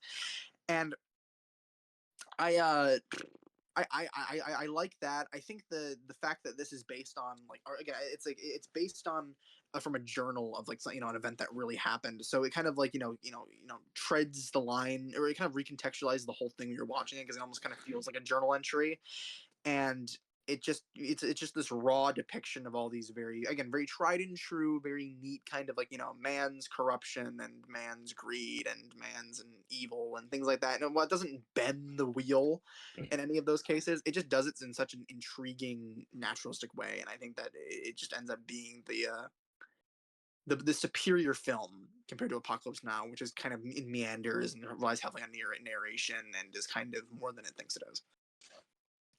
All right. Okay, this is A Day in the Country. This is okay. So our other Renoir film on this list. This is a funny film because we've both seen this. Well, we say I think he's also seen this. Yeah. It's Baselam, Hold on. and I say base because this is a film I love to put on when I'm intoxicated, and because it's the 45 minutes and it kind of like it brings me back to reality. It's basically just like so here's the thing again, our tour theory. I put so another genre noir film. It's an unfinished film of his that this guy was like it's an unfinished like fully fleshed out feature. So it's just the 45 minutes of what genre noir was able to make, right? And that's interesting in itself, but it's like you have to ask yourself, did we really need this? I don't think we needed it, but I really am obsessed with this. The 45 minutes that you have, because I think the critics and it's like oh, I don't want to vote for Rules of the Game or Grand Illusion, so how are we going to represent genre noir on this list? We're going to pick days in the A Day in the Country, or we're doing it again because the critics are very obsessed with a narrative and a story. So I think this is on here more for the fact that the story of how it was never finished, kind of like the Magnificent Ambersons, which we will get to. And I think that again, it's very, very, very in line with the critics would pick. So I think it's interesting in the context of this list. But as a film itself, the 40 minutes we do have, genre noir, it just makes it a very simple story about like this family that goes into the country and then they meet this like the people that run this the little store like restaurant thing in that country. And there's a couple he kind of goes into like kind of like male gazy territory where it's like, these men that want to have sex with this woman, and I think kind of maybe the camera sort of reflects that in a way in certain senses, but it's done in a very, it seems like it's done in kind of a self-aware way. It's a very, he lays it on thick with kind of that stuff, the misogyny, but I think that it almost does serve a narrative point for most of it, until at the end of the 45 minutes the misogynistic man ends up kind of forcefully kissing the woman and the woman falls in love with him. That's like my big fucking problem with this. That's why, besides the fact that it's 45 minutes long, I'm very like on most this is just a good film, but I'm very biased towards it, and since this is my list, well, go fuck yourself, and I want to put it in based because I love this film. But besides those things, I think that it's such a visually striking film. The way he films nature, and like, there's that one. I was thinking the one shot of the girl on the swing, where it's like this simple pleasure of life, and it's escalated to like enthralling, thrilling, activity where we're watching this girl on the swing where the camera's attached to the swing and she looks like she's flying, and it's just this simple activity of being within nature and living is just is so enthralling, and I love that. I love the way he expresses that, and he expresses beauty. And again, that's why I always watch this when I'm intoxicated, because it brings me back to life. It puts me in the perspective of like all of life's simple pleasures, all the little things in life that I take for granted and maybe can't send, you know, you know, reconcile and connect with during my moment of mental cloudiness. So I think that this is just a great little like slice of life thing that really speaks to the really core elements of being a human in such a purely cinematic way. And I love genre Moore for that. He's a man obsessed with the human condition, and I just cannot. I'm obsessed with that. This is the Wild Bunch. This is based. Very, very based. Very, very, very based. I love the Wild Bunch. So again, Western era, and I watched this very recently, a couple weeks ago, and this is a film that I think takes all the here's the thing, right. I think that Sergio Leone is the better director between John Ford. I think between John Ford and Sergio Leone, I think Sergio Leone is the better director. But I think that John Ford's scripts are so much more human and have so much more layered and personal. I think Sergio Leone kind of really, he's like, oh, the good cowboy, the bad cowboy, man's corruption, the versus the good and revenge, and all the very very basic Western themes. While John Ford kind of goes into the very human condition esque themes and very political sciencey themes of like society and anarchy, and how those two things can exist or not exist together or whatever, right. This I think is the fine line between those things, and I think that's why it's so fascinating. And my other big thing is, I know I keep talking. I'm talking about the Wild Bunch, but I'm going to continue talking about John Ford because this is important. John Ford, I think because he's such a classical style of he has such a classical style of directing. The way he shoots an action scene is very very lackluster in my opinion. Like I'm thinking like that chase scene in Stagecoach, where he's just like we're just watching the carriages. There's nothing that's going to get your heart racing and manipulate your mind and feeling a certain way, right? This doesn't have that problem. The fight scenes in this, I think that's mainly why it's here, is all the action scenes in this are edited like a battleship attempting scene. And I think that's kind of why I'm sort of drawn to it, where it's like it's all these quick cutting, cross cutting, like jump cuts between different guns and fire, and it really gets it amps up your heart and it manipulates your mind into feeling tension. I think that's what the way a good action scene should be filmed. So it takes the kind of mediocre parts of Ford's direction and amplifies them, but it also takes the great parts of Ford's script and meshes them together. This is a very very very fucking great script. I think that the first 20 minutes is the most brilliant introduction to our group of characters. It does it in such a narratively satisfying way, and it's such a fantastic opening. It hooks you right in. But I also just think these characters, while not all of them are fleshed out, I think it falls into that Seven Samurai kind of category where it's like some of the Wild Bunch are developed more than others. But even then, the ones that we do see, we get a sense of who they are and how they, are reconciling with the changing world and each other, and how they're in reality, one of the core things that's dealing with is like man's search for brotherhood and togetherness, and all these aspects of being a human being regardless of whether you're in the West or civilized society. And it handles that all really well. And I think there's a great a bit in this where it's like one of their old crewmates, their Wild Bunch mates, is now working for the law, and by the end the law comes out. They find them when they're all dead, and the rest of the remaining Wild Bunch, he sits there and he's like, you know what, I'm glad it wasn't me, but I miss And then you say you can realize he misses his old friends, and he eventually he leaves with the remaining few, and they ride off in the night because it's really speaking to these very deeply tried and true humanistic, aspects of ourselves. So I think, from a script writing, from a narrative perspective, a character perspective, thematic perspective, it's all great. I do think the only reason it's not in the top tier is basically also is a perfect film. I think it kind of goes into weird plotty territory towards the last third, where it's like, the Wild Bunch is like, working for this Mexican general, and they're doing things for him, and all like the really intricate like character dynamic, deeply emotional, like, and thematically rich aspects that we had in the first, half of the film kind of get lost for like a point and click adventure game. We gotta go steal the guns for the general kind of thing. And I think that while all the, the emotional aspects and narrative aspects that were built do get paid off, they could have been paid off just a little bit better if they didn't get so plotty. That's like my one little critique. I just searched it up. Um, I just searched up what movies inspired Red Dead Redemption 2, and it just said, and personally, I'd argue The Wild Bunch had the most influence on Red Dead Redemption Oh yeah, I think 1. so. Apparently, It's so good. the first one's more on the Wild Bunch. Yeah, it's fucking fantastic film. But yeah, maybe hide and rewatch. Okay, so this is what is this? Oh, this is I forget what this is called. But this is the Louis Buñuel short, the really famous one where it's like the woman's eye coming, getting cut open.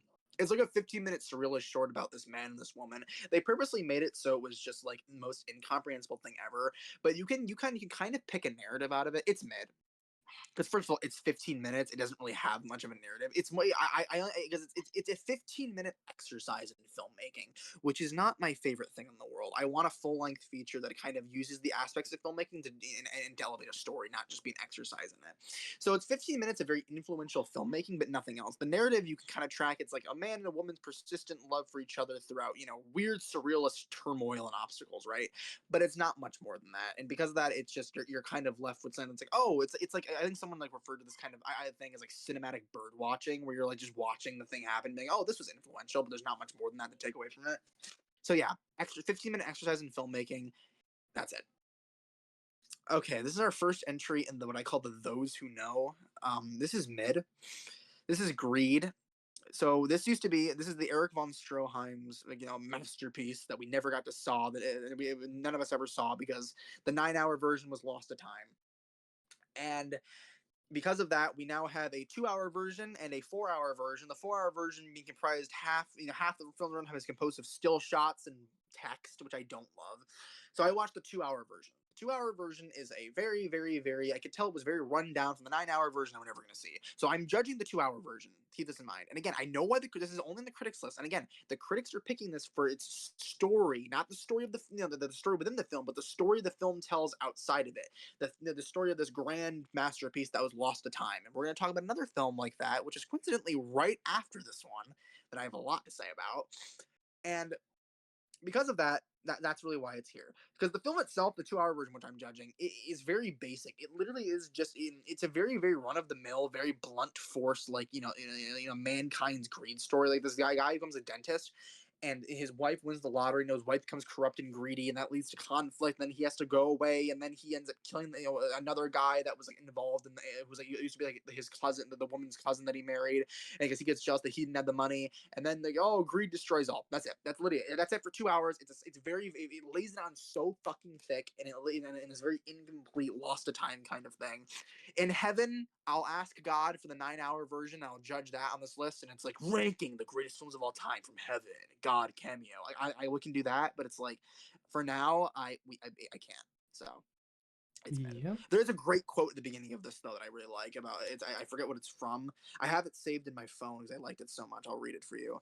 And it's, I never tuckled. I never took off the hat to fashion and held it out for pennies. By God, I told them the truth. They liked it, or they didn't like it. What had that to do with me? I told them the truth. I knew it for the truth then, and I know it for the truth now. So here's a great quote they put at the beginning of this. Okay, Oh, back to here back. we go. So here's my little thing. I was talking about this is only the critics list. This is Orson Welles' The Magnificent Ambersons, and I think this film here's the thing. It was one of those things where it tells a story, not because of the film itself, but because of the story of how the film was made that critics are so drawn to. Because apparently this film was a masterpiece. The original cut that Orson Welles had was a masterpiece, but then the studios, butchered it, and then they got rid of the original cut. Story is all this time, kind of the same thing with Creed. But I'm very drawn to this because Orson Welles. I guess we'll talk about the film first. The film is fine, like it's good. We're putting in good for now. But I always refer to this film as the film of those who know, because the last scene in this film is so fucking inadvertently sad if you know the story behind it. And again, the story of how the film was made and the story behind the film is much more interesting than the film itself. And the end, when Orson Welles comes, he comes in and he's like, "I made this picture. I directed it. I produced it. This is an RKO Pictures production. Good night." It's like I'm literally like my heart. It's like that scene from My Life to Live, where Anna He's like watching Joan of Arc.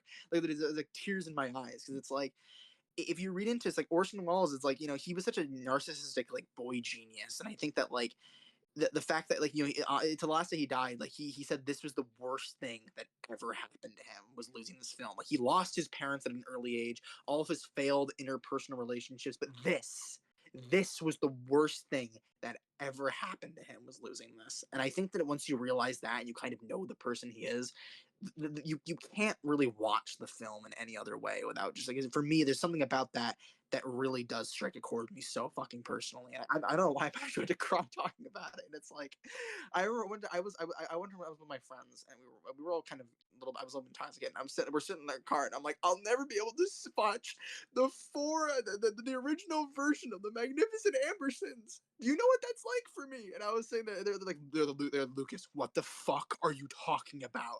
And I was like, those who know, Sophie, those who know. And it was so fucking funny. And that's why I always just kind of refer to this film as the those who know film. And I think that everyone should watch it and should learn about it from that sense because it is a cinematic piece of history.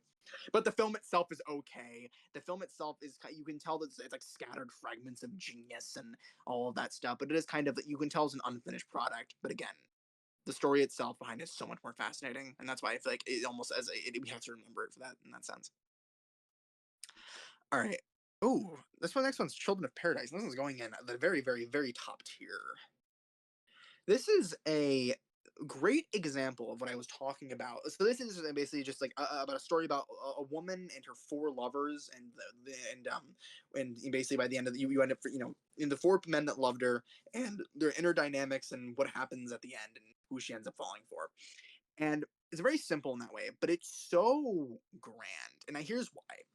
I think that this is a prime example of what I call the Lucas Walzer's guide to writing romance as an award-winning author and filmmaker. I'm just saying, guys. But I'm saying that I talked about in the last episode. The last episode I talked about in the last video that like the key to making good romance is not to have the characters fall in love with each other, but having the audience fall in love with the characters. They're learning through constructing a well fleshed out human being that's singular, and then as they learn about each other, the audience learns about that character. And this is a great example of that because every single one of the characters is fully realized. They're their own human being. And because of that, you realize through a narrative sense, the narrative doesn't hold your hand about why these things don't work and why she ends up falling for Baptiste by the end and not the other three. Because, one's like, is a self-indulgent, actor. The other one's like a narcissistic, psychopathic writer and like, gang leader. And then the other one's like, and the other one, Baptiste is like, the humble mime. And then there's like the Duke, right? Each one of these characters is fully realized, and because of the way they're fully realized throughout the narrative and the screenplay, the narrative moves forward, which is like good, just fantastic screenwriting. The characters are so developed that it moves the story forward, because that they're all selfish. The narcissistic gang, the playwright, guy, he only loved himself, so he was able to love Garnus. And then the Duke was so I think it was like more the fact that like he was only able to love Garnus as an object more than it was she was a person. And then the narcissistic actor only loved Garnus as like a part-time thing, as he was so absorbed in his craft and he only loved his craft. But Baptiste only loved Garnus fully, but he loved her as her. And because of that, that's what leads to the conflict, and that's what leads to character beats and motivations and development and all these other great things on this grand epic scale.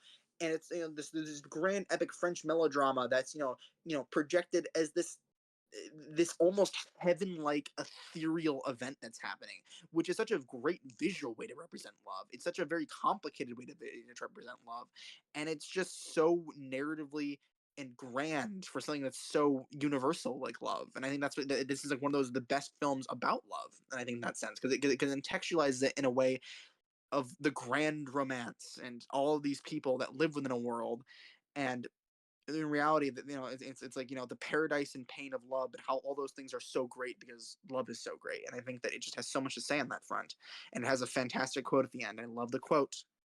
I'm paraphrasing, where it's like, Baptiste's wife walks in, and she's like, she finds Garnis and Baptiste, you know being together, and she looks at Garnis and she goes, "Oh, I suppose it's easy for you to love him on your own terms whenever it suits you." And again, I'm paraphrasing. Then she goes, "But I have loved him every day. When I was with another, when I was alone, when I was far away, I've always loved him." Just so moving, so visually perfect, narratively perfect, character perfect. Character rating wise, so perfect. Go watch it. It's a little bit over 3 hours, but it'll move you. One of the always considered to be one of the greatest French films, if not the greatest French film, for a reason. Um, okay, this is Robert Alton's Nashville. I watched this yesterday. This is just good. I have a kind of a problem with this film. I'll say what I like first. Two things. I like this film. Almost reminds me of Playtime in a sense, because it's like it's this big grand, like not that Playtime is an ensemble piece, but I guess it reminds me of Playtime because I think Robert Altman. I watched McCabe and Mrs. Miller a couple weeks ago, and I think that the way he uses scope in that film is very lackluster. He doesn't get much out of it because it's a very small film. But this film is so big that scope is such I'm talking about like cinema scope, like the aspect ratio. The way scope is such a perfect way. He uses this in such a directorially brilliant way, where it's like, because we're dealing with this ensemble of like 20 something people, we'll have like a group of the people, of the 24 people in one frame, then they'll walk out, and then we'll still have the other side of the frame to look at the other people, and we'll listen to their conversation. And that's why it's like Playtime in that sense, where the frame is an all encompassing thing of everything that's happening. It's not we're not the center of attention isn't just one thing, it's everything that's happening in the frame. I mean, that's very narratively and thematically appropriate for a film like this. But I also have to say it's very, and it's also very similar to Yi in that sense, where it's kind of like it's an ensemble piece of like things happening within life.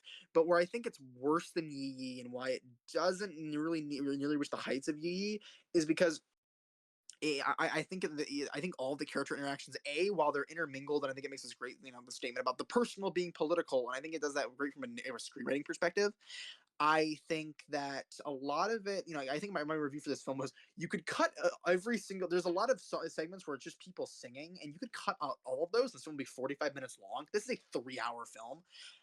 And when that's happening, and we're dealing with these kind of like half-baked character interactions where they're not nearly speaking to something nearly as personal or as interesting as nuances like the character interactions in Yi in that ensemble, it kind of gets lost on me. I also think that while Robert Altman's use of scope is very efficient and narratively, nice, I don't think him as a director. Again, I've heard more visually flashy things.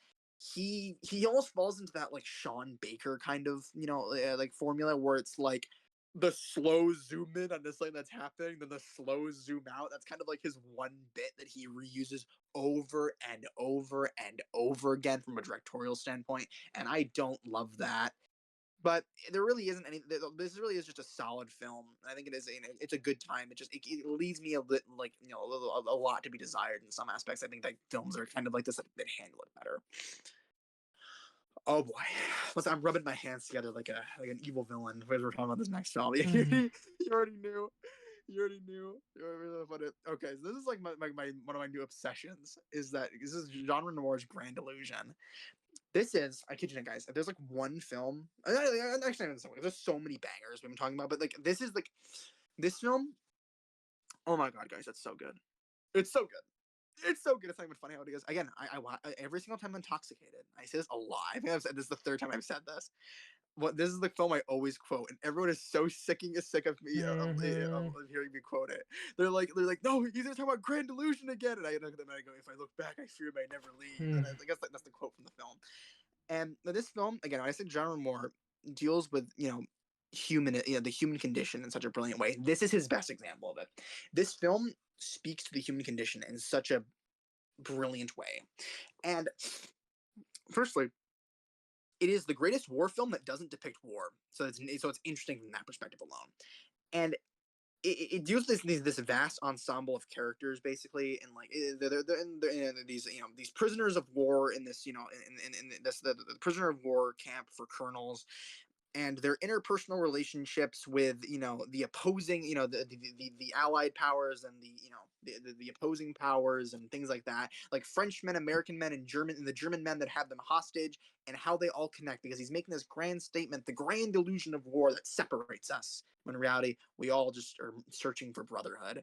And he deals with every, and the reason this film is so grand is because he deals with every aspect of the human condition, like connection on a platonic level and romantic level, and our man's search for meaning and our innate state of freedom. It's very Sartre in that sense, the philosopher, where it's like it's like let freedom ring, and it's like, but he does it to this grand, and again, it's genre where it's visually striking, these elaborate, like sweeping, like camera movements, and this grand story, and it hits every single beat.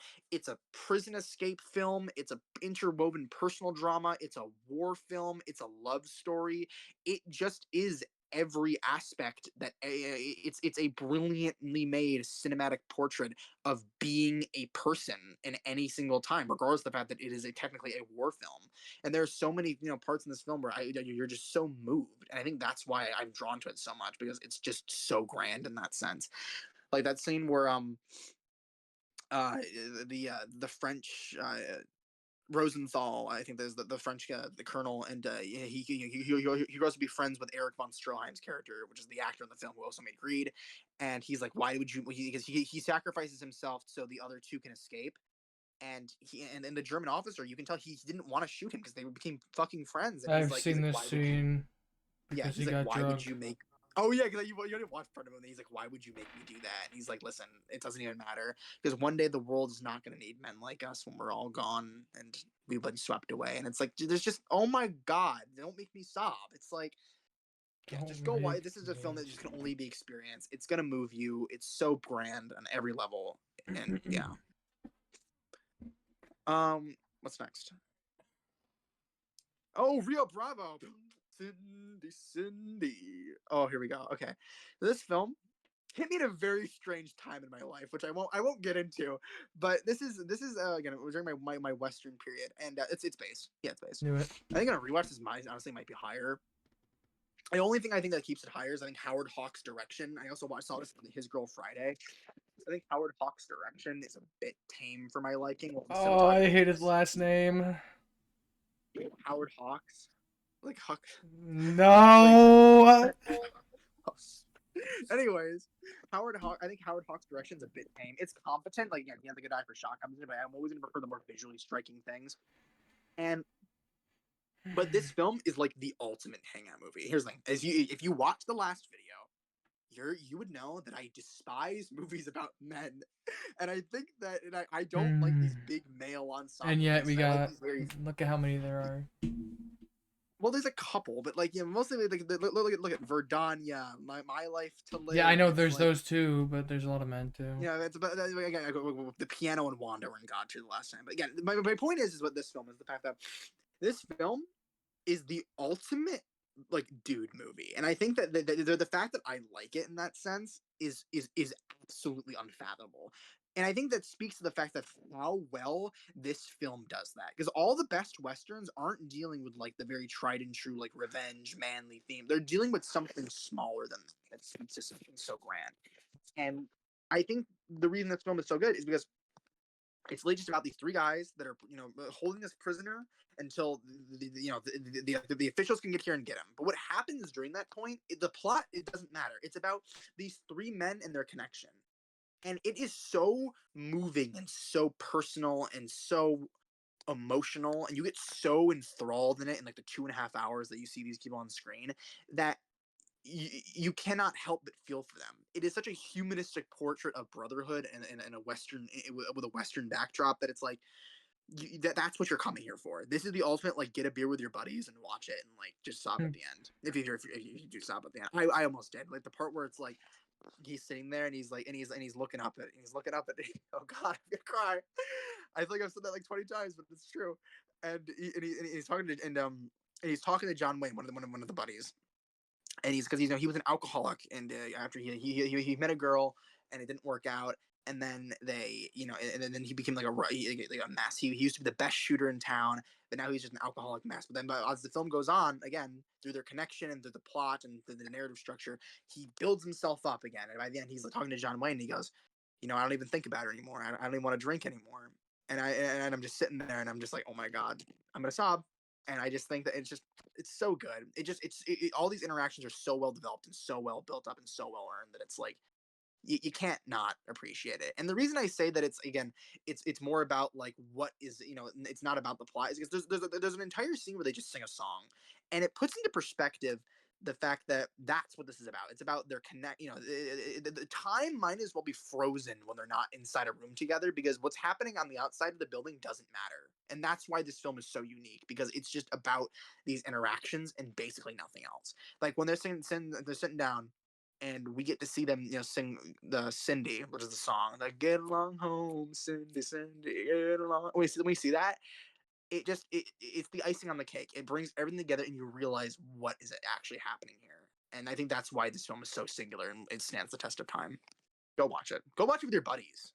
No. Literally, this is a film that like we all have to watch one day. Okay, this film is God tier. This is okay. Hot take. Maybe not hot take. This film is better than Citizen Kane. I know. Okay, I think Citizen Kane is the better film. Touch of Evil is Citizen Kane is better than Touch of Evil. I like Touch of Evil more than Citizen Kane. So Touch of Evil is basically just about this this Mexican cop and his wife, and they get in, and they're in like this like little like this little city between the two, that's in the middle, like, right on the border of Mexico and America, and they get they get thrown into this like this weird cop conspiracy, and stuff happens from then and that point because there's like the corrupt cop captain played by Orson Welles, and I think that this probably contains one of the greatest opening shot, probably the greatest opening shot of any movie ever. Like I think that that's not like a hot take. I think that that's like one of the Um, main things people always talk about with this because the no, I think that's the main open. I think Once Upon a Time in the West is the greatest opening, like opening in general. But the opening shot of this movie is like 7 minutes long. It is a one continuous take. It opens up on two men putting a bomb into a car, and then we watch the car go around, and then other people come into frame, and then our eyes are splitting between our two main characters in the car. It is a master class in attention, in tracking, shot composition, what's entering the frame. It is a directorial achievement. You're gonna sit there and your jaw will be on the floor being like, oh my god. And if you're aware of how it's manipulating you and how it does it through such a purely cinematic lens, you're like, oh my god, okay, 5 out of 5 stars. Let's move on. Best movie ever made, right? But then it goes even further because this isn't just about a brilliant thriller noir where Orson Welles plays your asshole best friend, and you have to realize that Orson Welles is an asshole, like the third man. But this is also again one of I think an example of again a brilliant narrative because what is actually happening isn't what you think is happening because by the end of the film you realize this isn't about the Mexican cop and his wife. This is about Orson Welles and his inability to be a human being really. And I think that's kind of like because there's these random parts in the film where Orson Welles will go visit this one woman and it'll be these weird interactions and you realize he has a wife. He used to have a wife, but then like his wife died. And ever since that moment, he vowed to stopping crime. And through these interactions with this new woman that he has a fling with, and the woman he's like kind of fat and old now, and she kind of detests him. And through his like his old the story of his wife, and you realize that he isn't a bad cop. He wants to stop crime so no one else can suffer. It's just the ways that he goes about it. And Sophie is calling me. 1 second. I'm I it's just the way he goes about it. in a sense that is wrong. He does bad things for the right reasons, and then as we through the narrative we see these things that are happening. It paints this portrait of this really complicated individual in a brilliantly directed film where the ending people completely recontextualize the thriller aspects and embeds them with emotional characteristics. But yes, I think that Touch of Evil is just the greatest example of when you combine pure raw emotion and thriller aspects all with like the most unique and powerful direction and most iconic shots in film history. Anyone can get into it no matter what your cinematic knowledge is. It's one of those films like The Graduate, where I would say where you can show it to basically anybody at any point in their cinematic journey, and I think they're always going to get something out of it. Brilliant film. All right, our last film. Not kind of we don't count these last three because they're already in the tier list. We don't know why there's duplicates of them. This is Gertrude by Carl Theodore Dreyer. This is good. This film has actually grown on me a lot. Again, back to the whole art auteur theory thing. I say thing. Back to auteur theory, and that's kind of the driving force behind all of this. Again, Dreyer has what three films in this list. This was his swan song, his very last film before he left. The last film he made before he just stopped making films. And I think that this definitely is here for more of its. I would say because of that reason, and also just because it's a Dreyer film that's well made, and I feel like it's definitely one of his more personal films. It's a romance basically. It's a hopeless romantic woman named Gertrude and her ability to find love with all these really shitty men. And again, it takes a very similar form to Ordette in terms of how it's directed, where it's like kind of like a stage play almost, like where the mise en scène is just always set, always perfect no matter where the camera's going. These big these big long takes where it's just you're just watching the actress who plays Gertrude monologue for like 6 fucking minutes, and it's just very in an incredible acting showcase. And this woman who literally has like no acting experience prior to this, that I always like envied, like Bresson and I guess Dreyer to a certain extent, how they get these performances out of their actors like this. It's very remarkable, and I think that's kind of mostly why it's on here. I think from a technical standpoint, we're treading similar ground with Ordette. And I think maybe that's why I've grown to appreciate this film more. I mean, this could be fine to rewatch. The story is very simplistic, even though it is very sweet in a sense. And I do think it speaks to something very emotional. I'm not saying Dreyer's films aren't emotional. I mean, all of his films are emotional, but this is his his take on love, and I think it's singular in that sense. But I think it's more just here because it is a Dreyer film that is well made, but it doesn't distinguish itself in a lot of areas from his much better films. It's like almost like Eclipse in that sense with Antonioni, where it's like a great film on its own right, but we've been there, kind of done that, and it's like this is just an extra tack on that we kind of didn't really need, but it's still fantastic. And yes, just kidding, guys. We have a plot twist here. We forgot husbands because the person who made this list did not put it on there. It is very anticlimactic, but the husbands is just good, and I think that when we're talking about I think this is probably I think Woman Under the Influence is the best Cassavetes film, but this is probably my favorite Cassavetes film. Again, I think it uses the style better than say something like Killing of a Chinese Bookie, where I think it's actually it's representative of these their emotional states, and I guess in a very surface level way. But I think it's just like the subject matter here is just the most intriguing thing to me, where it's like he's exploring these three friends, one of their friend dies, and then they have to basically they leave their wives. It's like they have like this midlife crisis where they think about their freedom and their lives, and it's like who do they want to be before they die? But it's also because it's not really because of that either, that fully, because they're also reflecting on the fact that they don't really know how to process some emotions like grief because they don't know how to speak about it because they've been trained as men they shouldn't really do that, and I think they don't really know how to do that, and that leads to conflict themselves. So at the end, when they realize, they come to the conclusion that when one of their friends chooses to when they go to London for the film, and then one of their friends chooses to stay in London, they basically lose somebody again. And I think the way that Cassavetes ends the film, in the sense where it's maybe they don't come to the realization that freedom is a building block to responsibility and things that matter forever, like family and love, but they come to the realization that maybe they just have to keep trying, and maybe they don't have the answers, but maybe there is something great with what they have. And I think that the fact that we don't get that answer, I think, is the most narratively interesting part about it. I think that it's not higher because I do think it meanders kind of, in especially in the third act, where there's kind of they bring the women into the room, they're having those weird conversations. I think it's reflective of the fact they don't really know how to express themselves, and other than unless they're like inside their own circle of just like macho, like loud masculinity. But even then, it's still very interesting the way it explores that. And again, the ending, I was sobbing. I was like when one of the husbands comes back and he in his kid who hasn't seen him in days, he comes out, the little kid, and he just looks at me, he just starts to cry, and he's like, "Daddy, Daddy," and he goes to hug it. I was just sat there. I was like the Rick Grimes gif. I was that kind of, it kind of broke me. I was just, yeah. So very moving film, very fantastic film, but is hindered by, I think, Cassavetes' signature styles. All right, and that is the entirety of the rest of the critics and directors list. Before we leave, I have just want to go over a couple of films that I think should be on here. I guess in the future in 2032, because that weren't on this list, the 2012 list for critics or directors, or the critics or directors list in 2022, along with 2012, whatever the hell I said. But this is my quick little list. I think that the first one, The Beautiful Troublemaker, is a Jacques Rivette film. He had his a film on the list in 2022, the critics list, Celine and Julie Go Boating. I think this is his masterpiece.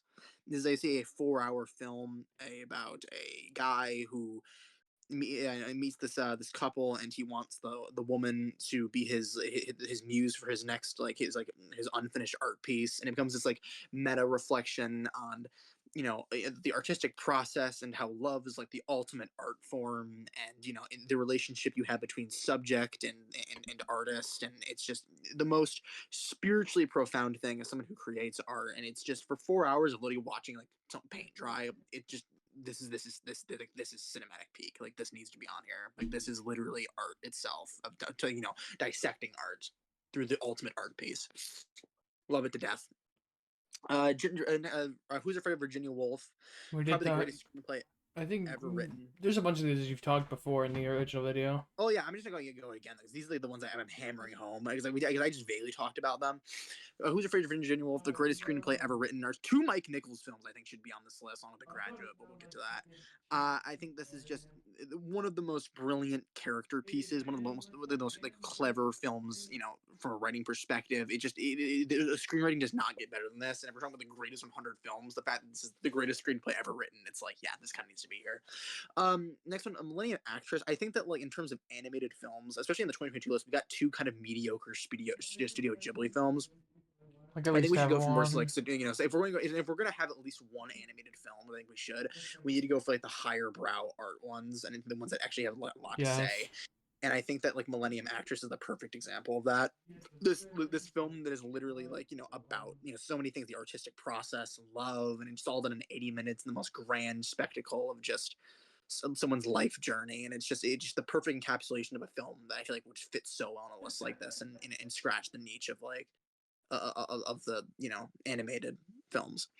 Again, I think I ranted about this last time. Simon Lang, Goodbye Dragon Inn. We need at least one of his films in here. This has to be it. If it's not in the 2020, the 2032 one, I'm gonna riot. And yeah, same thing with Vive L'Amour, his other one. I say that one less, just because I just prefer Goodbye Dragon Inn more than Goodbye Dragon Inn is just the masterpiece that in this filmography. But yeah. Okay, yeah, like, we need at least one Woody Allen film on this list. I'm sorry. Yeah, he is. Let's separate the art from the artist for a minute. He is one of our great auteurs. He's one of our great American directors. His films are funny as shit. They're amazingly written. Even though he's kind of like, he does the same thing a lot, but a lot of these directors do the same thing a lot, like Antonioni. But like Manhattan is a visual masterpiece, along with a writing master, a masterclass in writing. I also have Annie Hall down there, which I think was one of his more like iconic works. One of his little populist works, I feel like. Speaking of it, I'm probably gonna watch Crimes and Misdemeanors at some point, and I'm done with watching all these films, this stupid fucking list. But like, yeah. Haneke, I think that Piano Teacher's the film I choose. I feel like he falls into that Bresson category of like filmmaker, where it's very in that vein. But he's also so he's like, but he's like his own kind of thing, the stuff that he deals with. And he's just so iconic, and he's just he grabs these riveting character pieces in such a bleak way that it's like We need something on here, especially in the 2022 list where we're picking so many films from like the 21st century. And it's like, fine, then if we're gonna pick something from the 21st century, like throw in Hanukkah. It's like, but yeah. And again, Mike Nichols, The Graduate.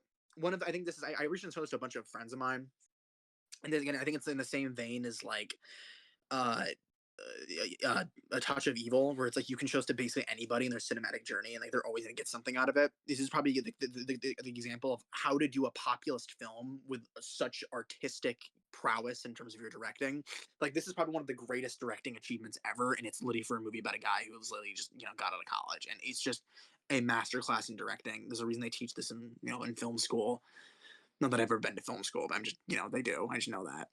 Judgment at Nuremberg, I feel like, is a film that it's a Stanley Kramer film that I think always gets overlooked. It's a 3 hour, really important Holocaust film about it's not like so it's the trial at Nuremberg, and that's these really tough questions in this very grand epic narrative style. It's basically split into three parts, and each character is so riveting. The worldview they bring to things, the masterclass in screenwriting, acting, and these big ginormous important questions related to our past, our present, our future, and who's like held accountable for things. Especially when we have things like Shoah in here. I feel like this is like if I had to choose one Holocaust-based piece of art, I would probably choose Judgment at Nuremberg.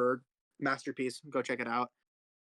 Um, Silence of the Lambs. Kind of I know it's kind of a normie pick, guys, but it's fantastic for a reason.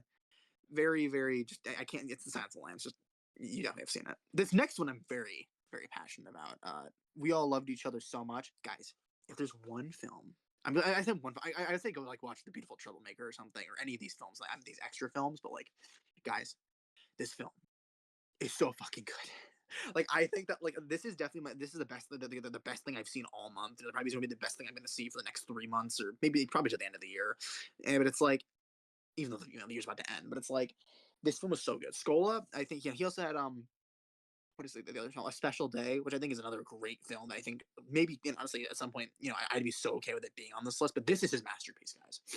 This is just the ultimate. If you're looking for a film that's like the ultimate cinematic love letter to, I guess, the art form, especially like Italian neorealism, because it's like a love letter to that, but also just a love letter to life and like in the entirety of people's lives and the interpersonal connections. This is it. There are like 7 points that's on a rewatch. I'm gonna sob my eyes out. Like literally, it's just this just is going to strike such a deep emotional chord with you. It's so playful. It's so fantastic. It's a masterpiece. Please, please, for the love of God, go watch this one. Nobody fucking talks about it. Nobody has seen it, but the people who have seen it, like they know.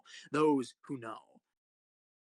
And then Marriage of Maria Braun. I think that this is a Fassbender film. I think that we have Ali Fears the Soul, which I obviously love. If you've seen the last video, I'm obsessed with that film. But this is definitely one I think that needs to be on here as well. In terms of, I think this one definitely leans more into like his kind of style, like this very like and it's similar to Colonel Bloom in the sense where it's like a grand political allegory if you read into it a certain way, but it's also this grand character study about a woman, and she's so and her entire life, and I think this is like one of his quintessential works that really encompasses what he really is about. I said, but maybe that like Bitter Tears of Petra von Kant or something. But this is the one I would choose personally. I think it's fine for Fassbender too because he's such an icon. One of our great directors. He's such a visual style, such a distinct, riveting visual style. The way he uses frames within frames, his blocking goes crazy. Like Kurosawa wishes. He cries in his sleep looking at a Fassbender film.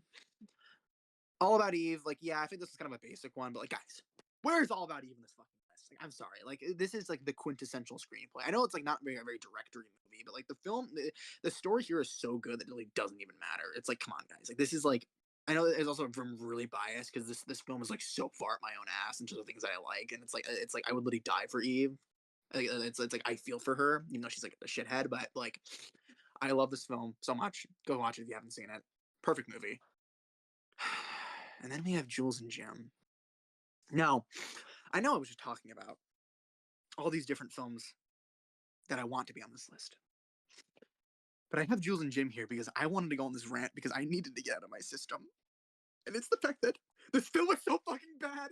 Okay, here we go. I know this is like a French New Wave classic, and I cannot believe I'm ending this video off on a rant, but it's like, so here you go. This is your little present. This is your present that we're building up for. If you've been here for the full 2 hours, this is the present you get that I've been waiting to do this entire time.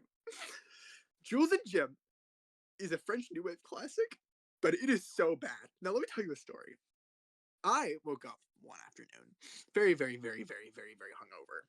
And I was calling my friend, and I was calling, and I was listening to her speak, and I became overwhelmed by a sensation to watch a French New Wave quirky classic. So I threw on, I got in my bed, I turned on my TV, I went to the Criterion channel, and I watched Jules and Jim. Mind you, this is the worst hangover I've ever had in my fucking life. I just want to make that very, very clear, and I will never have one worse than this.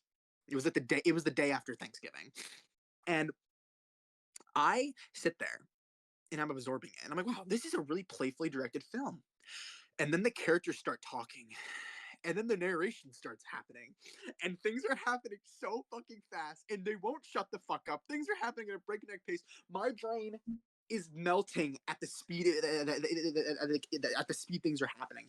I the dialogue in the narration took my brain and it fucked me, and I literally had to turn it off, go to sleep for 6 hours, and restart the fucking film, and then watch it. And I realized in that moment, it wasn't just me being hungover. This film is fucking terrible. This has to be one of the most ungodly uses of the pen that I've ever seen. And I mean the pen, I mean the screenwriter who must have been on crack cocaine while writing this, because this film is so fucking shit. Literally, when I was talking about like Badlands and its excessive use of narration, this film takes that, ups it to 1,000, never stops, and then fucking keeps going with the amount of nonsense it can get away with by just telling you. You might as well be reading a chat GBT generated article of then this happened, and then she did this, and this happened, this happened, this happened. It is exhausting. And it is all so fucking pointless. Because the thing is that this also suffers from what I call the let's just do things school of screenwriting, where nothing is actually well, everything is happening, but nothing is actually happening. Let me explain. Events are happening in the story, and from they go from point A, we're at a point, and then we need to get to that other point. It's kind of like Tuki Dookie, where it's like things just we want from point A to point B. Events are happening. We're getting from point A to point B, but it's having no effect on anything. The characters aren't growing. The plot's only progressing because the events are happening and time is passing. Everything is staying the exact same. There's nothing to cling on to as an audience member. It is just this awful, awful dying carcass, fish rotting corpse of a vessel used for this really playful direction that at some points becomes so infuriatingly pointless, even though it is so playful. And I get Truffaut. Truffaut is like, he's doing his thing, and I respect that. And it's like fantastic. But like, the screenwriter really, really, really have to be off his fucking rocker when he wrote this. And then by the end, after all the pointless shit that's happening with these two friends that were basically just told like each other through excessive narration, we're told their entire life, we're never shown it, and this woman, the woman from fucking La Note, who just going around and is sleeping with other men, and these men are like, oh, that kind of sucks. And again, because it's it's the point A to point B rule of screenwriting, where things are just happening with no bearing on anything at all.